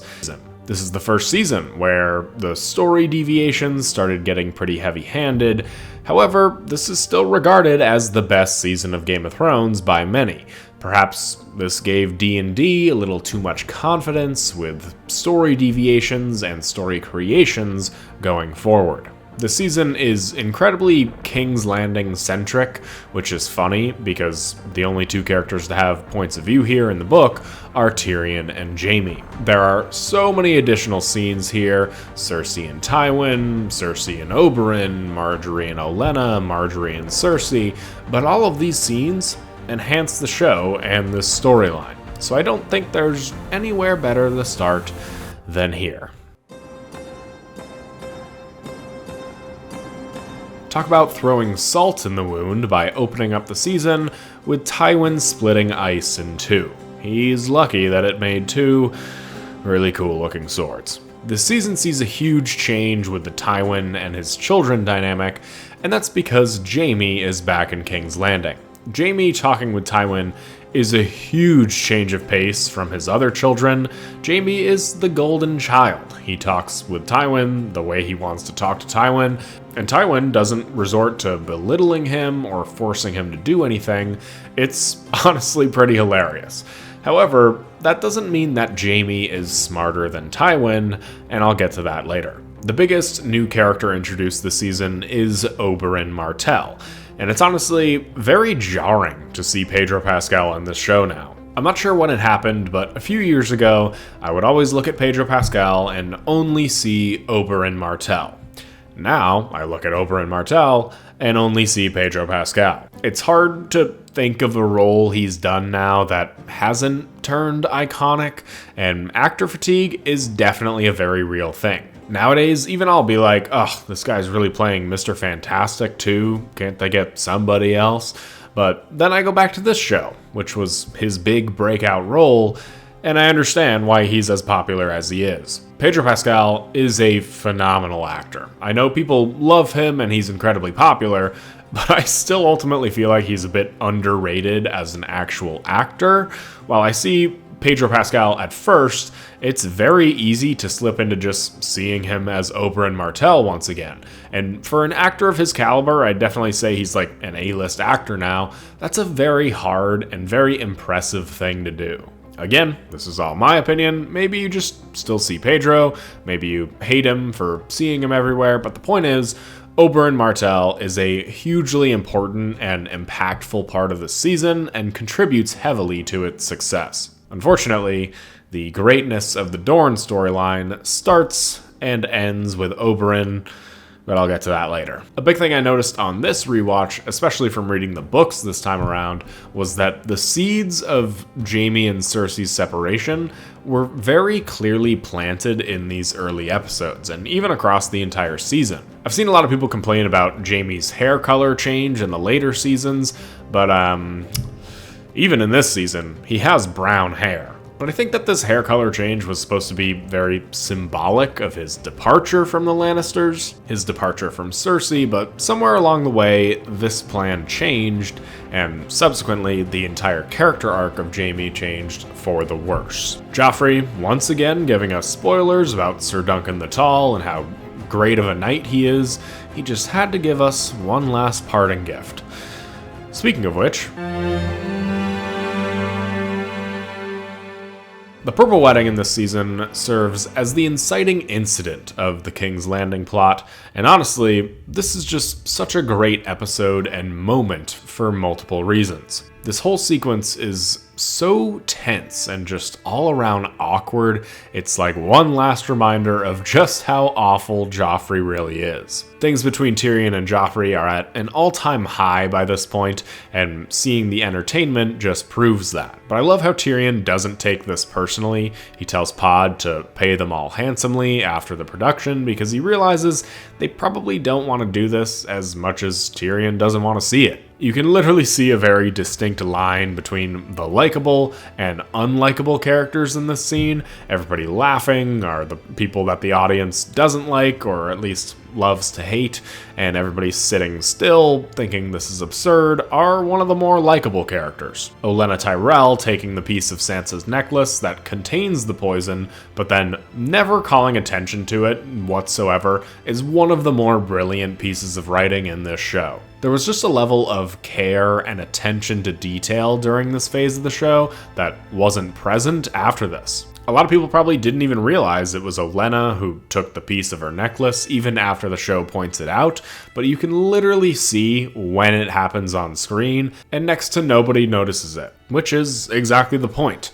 Perhaps this is the direction of the episode, but again, gotta credit D&D here. But what I find especially funny about this entire sequence is how this is the first bit of justice that the show really gave the audience. This is the first time the bad guy lost, 4 seasons into the show. Having this really be the inciting incident of the season also just sets up for a great story.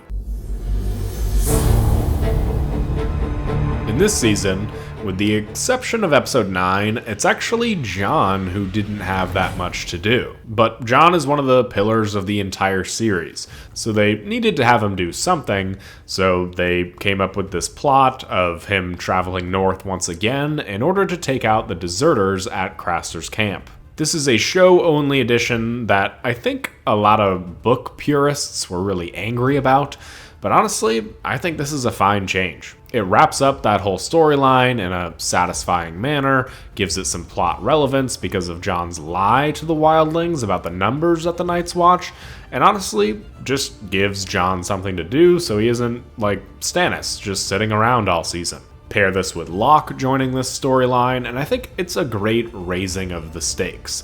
I also like that there's now this like solidified Hogwarts friend group at Castle Black with Jon, Sam, Gren, Pip, and Ed. Can't wait to see what adventures all of these guys go on here in the next couple seasons. Bran starts feeling a bit like Two Towers Frodo in this season. He's losing a part of himself because he's warging into his direwolf too much on this journey for the sake of the world. This very much feels like George's version of Frodo's journey, just without this magical ring MacGuffin. He gets some visions, like the throne room covered in snow and a dragon flying over King's Landing, which is, pretty cool. I don't know, I gotta be careful here. Some of this stuff is actually making me think the ending makes sense. Wait! Having Jon and Bran almost meet again, but ultimately not, is what I think drags this storyline down by just a bit. It just ends up being a bit frustrating and unsatisfying, which is usually a line this show threads very successfully, and it's not because it doesn't make sense, because if Jon did see Bran, there's no way he'd let him go further north, he'd take him back to Castle Black. It's because this is the second time they've teased a Jon and Bran reunion in less than 10 episodes. They literally did almost the exact same thing 7 episodes ago. Teased this big reunion just for it to not happen. Then we don't see Bran pop up again until the finale when he meets the Three-Eyed Raven. Jojen dies the most over-the-top, ridiculous death, and also this actor, who is not Max von Sydow, sounds so much like Ralph Fiennes it's not even funny. From the moment he left, he knew, and he went anyway. I forgot about the emphasis given on Roose Bolton. I think he gets off clean when it comes to side villains in this story. Roose Bolton is in 20 episodes of the show. That's the same amount of episodes as Ramsay. A lot of these aren't villains, but that's more than Daario number 2, Alistair Thorne, Ygritte, Jaqen H'ghar, Beric Dondarrion, Olenna Tyrell, and I feel like he gets off real clean when it comes to hateable villains. Maybe it's because Ramsay absorbs a lot of that hate, but I completely forgot that the Dreadfort and Moat Cailin were even in the opening animation this season. Just feels weird for the man who delivers the killing blow on Robb Stark to not be all that memorably hated. Almost makes me wish the show leaned a bit more heavily into the bolt-on theory, which, for those of you who don't know, is a theory about Roose Bolton being a skin-changing vampire. Yara's attempt to rescue Theon is another pretty weird addition because it doesn't amount to anything. It shows us how broken Theon is, but we already know how broken he is. I mean, I guess it gives us some more of Alfie Allen's incredible acting as Theon, but honestly, you could take this entire sequence out and just go on with him pretending to be Theon to get Moat Cailin back, and it makes far more sense. Seeing Ramsay get legitimized by Roose is like this inverted, wrong version of Jon being legitimized by Ned. It's that weird Game of Thrones version of karma. Do bad things, get rewarded with good things. One of the more notable scenes from this season comes at the end of episode 4. It's perhaps one of the most intriguing scenes of the entire series that goes completely unanswered. And that's, of course, a White Walker taking Craster's last baby far to the north in the land of always winter to what looks like where the White Walkers live, and the Night King turning this baby into a White Walker. Even at the time, this was the biggest WTF moment that both show and book readers were hugely surprised about, but it absolutely kills me that we never learn anything more about this place. We never see this place again. We never learn about these babies, if they grow up, how they do this, literally nothing. This is the scene that makes me angriest about what eventually happens to the White Walkers, because this scene sets up something absolutely incredible, something really, really cool and intriguing, and it's never paid off even in the slightest. The season brings in some new iconic duos, namely Arya and the Hound. Now, I know this kind of started last season, but this is the season where their dynamic really grows, and a lot of the classic and iconic Arya and the Hound moments are from season 4. Quite literally, this entire season's storyline for them is about traveling through the Riverlands to get to the Vale. This is why the more time travel-y aspects of the later seasons struggle with me and a lot of other people, because a lot of the greatest storylines and a lot of the greatest moments of this show happened when characters were just traveling from place to place. It's almost like it's all about the journey and not the destination. The fight at the inn in the first episode is genuinely one of the more satisfying fights in the show, with how Sandor defends Arya and how she ends up getting Needle back. It also does wonders for their relationship because they start traveling together as a duo, not as a prisoner and a captor.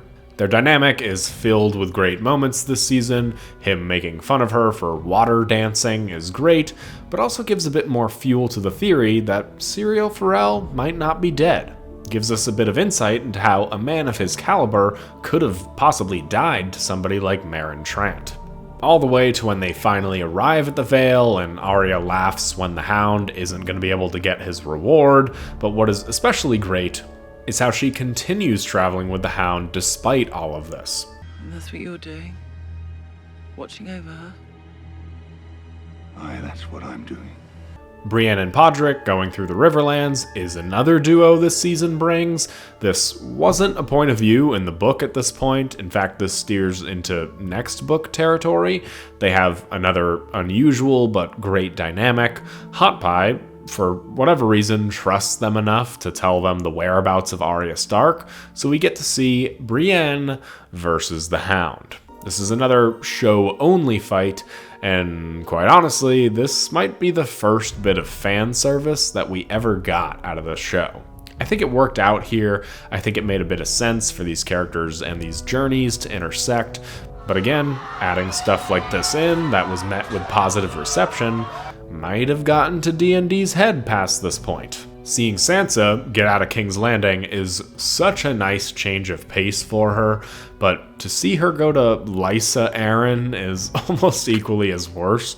We've seen her before, we know what this entails, so as happy as Sansa might be to finally be seeing another family member, it's not as sweet as it's made out to be. Sansa very quickly finds out that her Aunt Lysa and her mother are cut from very different cloths. We do get a huge revelation that Littlefinger was behind the poisoning of Jon Arryn, meaning that he orchestrated the events of the entire series thus far.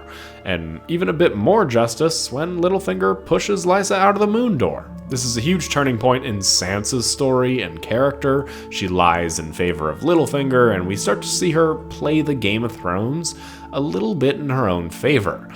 I can't wait to see how she uses this newfound power to her advantage in the next season. I love how Tywin immediately gets to work on Tommen. Tywin's like, dude, this is great. I can mold this kid into a little me. This is going to be awesome. He tells Tommen that Joffrey was a bad king, while Joffrey's body is like 2 feet away from them. It's hilarious. But Tommen, I don't know, he really looks like this Martin Lannister dude from the last season. That's weird. Jaime's fear of Cersei is such a strange thing to have his character do. I guess to show that everybody grieves differently.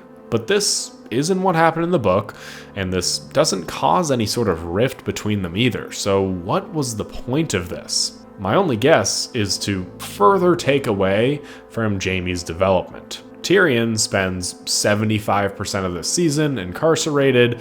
I love how he tells Podrick to get out of King's Landing because he was vouching for Tyrion and he knows it's not safe for him anymore. It's a very excellent and tragic scene that proves just how loyal Podrick really is. But Tyrion's imprisonment actually serves as more character development for Jaime than it does for Tyrion. Jaime is the one caught between a rock and a hard place. He wants to do everything he can for Tyrion. He wants to stay in Cersei's good graces. He wants what's best for Sansa, Brienne, Podrick. Jaime is the most neutral character this entire season, but his true colors are shown time and time again. Cersei orders Jaime to track down Sansa and bring her back, or to just kill her entirely, so Jaime, instead, gives Brienne a Valyrian steel sword of House Lannister, but really Stark, to track down and save Sansa. He offers to forsake the Kingsguard and do as his father wishes if he lets Tyrion live. He doesn't hide who he's rooting for during the trial, and he's ultimately the one who lets Tyrion free. The turnaround from this asshole who pushed the boy out of a window in the first episode to what is essentially a bona fide good guy in season 4 is just impeccable character development on the part of George R.R. Martin. Varys and Oberyn's conversation is a particular highlight that I forgot about. For one, he clocks that Varys is from Essos, and Varys almost like winces in shock. If you're up on the theories that Varys is a Blackfire, then this scene almost seems purposeful. Yet another thing that seemed abandoned as time went on. Also, to see the shock on Oberyn's face about how Varys has never had any desire for sex is hilarious.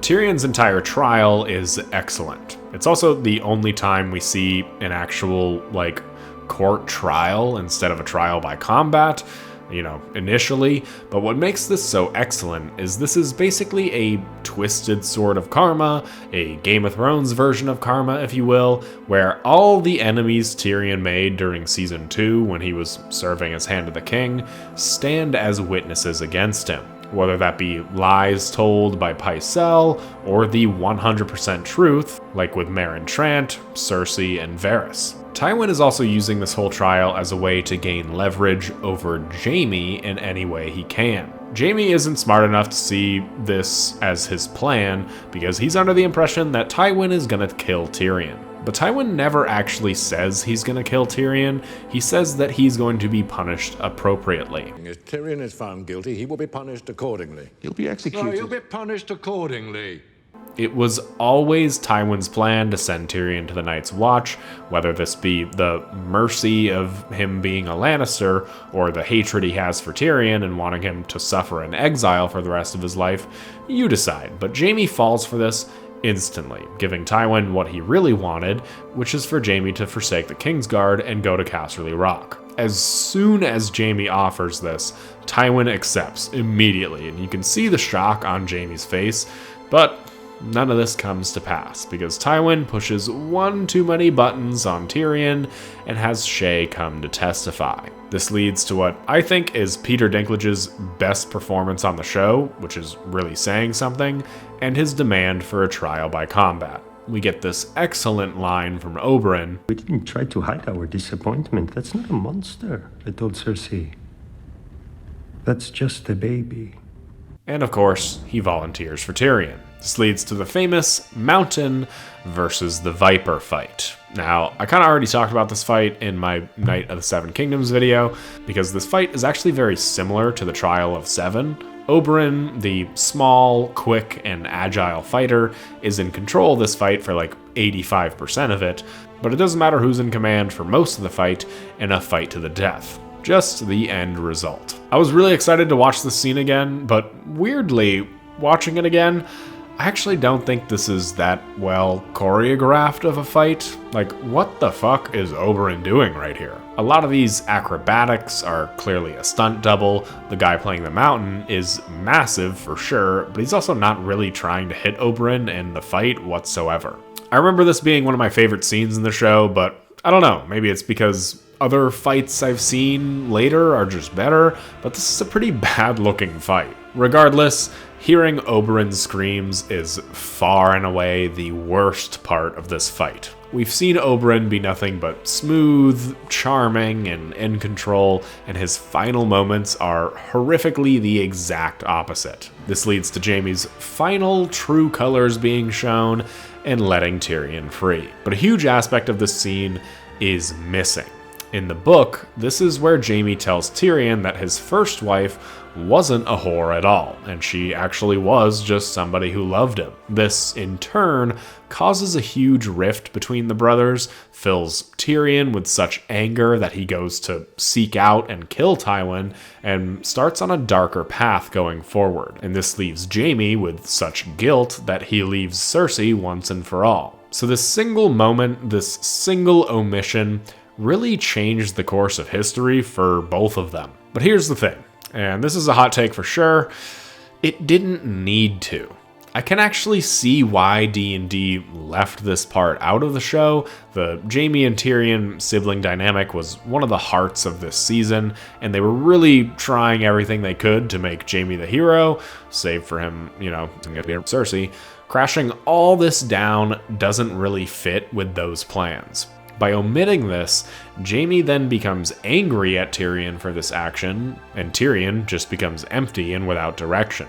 Tyrion killing Tywin also killed a big part of the show. Intentionally or not, it marked a huge change going forward. So some time has passed, the dragons are a bit bigger, they've traveled further, but the usual company is all here. There's Jorah, Barristan, Missandei, Grey Worm, Daario. Wait, what the hell? In terms of character appearance continuity, this has to be the worst recasting of all time. However, and I do think that this is an unpopular opinion, but I like Dario number 2 far more than I like Dario number 1. I think that Michael Huisman's charisma and chemistry with Emilia Clarke works far better than I think Dario number 1 did, and I think he just fits this sort of mysterious, sexy, sellsword character better than Dario number 1 did. He has a cool moment showing off his skills, which kind of serves as a reintroduction to the character, and overall, with all the changes to this character already from his book counterpart, I just think this one's better. Things are going surprisingly well for Dany this season. She gets another huge win in taking Meereen, serving justice to the Masters, another big sign of her turning crazy. Quickly, things start to spiral.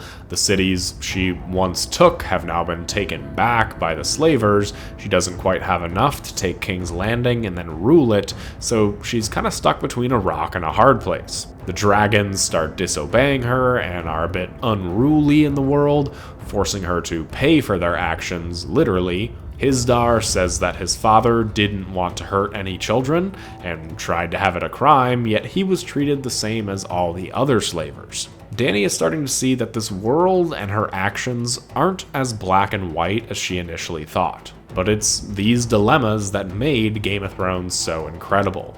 Just because you did a good thing doesn't mean that good thing is around to stay. This really is like a game of civilization or something like that. I don't actually know, I've never played that, but just because you take an area once doesn't mean it's going to stay that way forever. It feels realistic in a way that no other fantasy series really did. The biggest downfall she faces this season is the portrayal of Ser Jorah. Now, something about this whole plotline just makes me forget about it each and every time I watch this show. They talk about it pretty extensively in the first season, in the Small Council this season, but I also forgot that this was even coming. And even when it did, and I was like, oh right, I forgot this happened, I thought that this happened in the next season, not this one. But I think this is a great and tragic event because it's not really a twist. Well, it is for me for whatever reason. So while Dany might have ended last season on a good note, she's kind of taken one step forward and 2 steps backwards this season. Who knows? Maybe next season she'll get to Westeros. Watchers on the Wall is the second huge battle-focused episode of the series, but what separates both this battle and Blackwater before it from the rest of them is logic.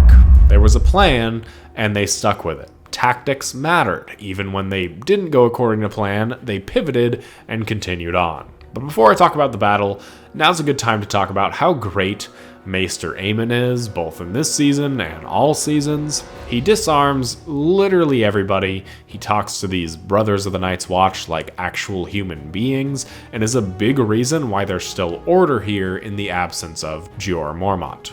I like how Alistair Thorne actually tells Jon he was right about the tunnel. It's the only moment of the series where he kind of treats Jon as an equal or even a superior.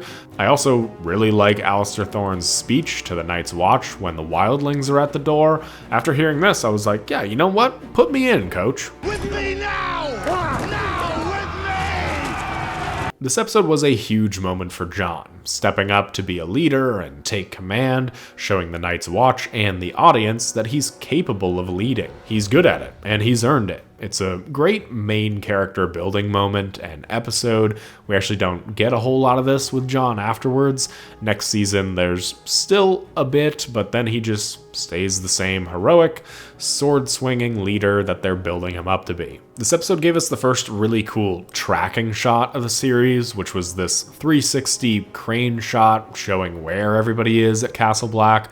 Even among the other tracking shots in the show, all of which are pretty cool, this one might be the best. Jon's fight with Styr, on the other hand, or Stir, is really well choreographed. A lot of this is because apparently Kit Harington was a prodigy at sword fighting, and so this, and honestly the trajectory of the rest of the show, kind of makes sense that they would highlight this. Even if Book Jon isn't some great swordsman, if Kit is, and this is a visual medium, then yeah, show Kit being cool, because it leads to some really badass and just cool sequences in the future. The issue that was born from this, though, was plot armor. But it's also not like that wasn't present here already. Last season, Jon does his best Boromir impression. This season, in this episode, he gets his head smashed onto an anvil, and he's just fine. He kills Stur by spitting blood onto his face, something less honorable that he learned earlier in the season from Carl Tanner. I always like to think about these things from the perspective of the characters, so when you see Ygritte spot Jon in the battle, you have to think that this is the first time she's seen him in months. He's now wearing different clothing, he's killing wildlings. It's immediate heartbreak all over again for her and for Jon almost immediately afterwards. R.I.P. Ygritte, you would have hated Jon's next love interest. Jon plans to essentially sacrifice himself by going out to meet Mance, but his and Jon's talk is interrupted by Stannis. Oh right, I forgot to talk about Stannis. He sulked around Dragonstone for a while going forward. So much of this is a change in the direction of the show, and that's because it is. After this, the show became much different, much less about the actual Game of Thrones, much less faithful of an adaptation, much less of a unique fantasy story, and more of a typical fantasy story. I'm going to give Game of Thrones Season 4 a 10 out of 10. So far, this journey has been incredibly worth it, but this was also the good half of the show. In the next video, we'll see if that sentiment remains the same. If you guys can get this video to 5,000 likes in the next week, then part 2 of the series will be the very next video that I work on, and we'll have it out as soon as I can. If not, that's fine, it will still be on the way. If you're watching this in the future, then part 2 is probably already on the channel. If you stayed to watch this entire thing, thank you very much. Thanks to all my channel members. You guys are the best. And I will see you all in the next one.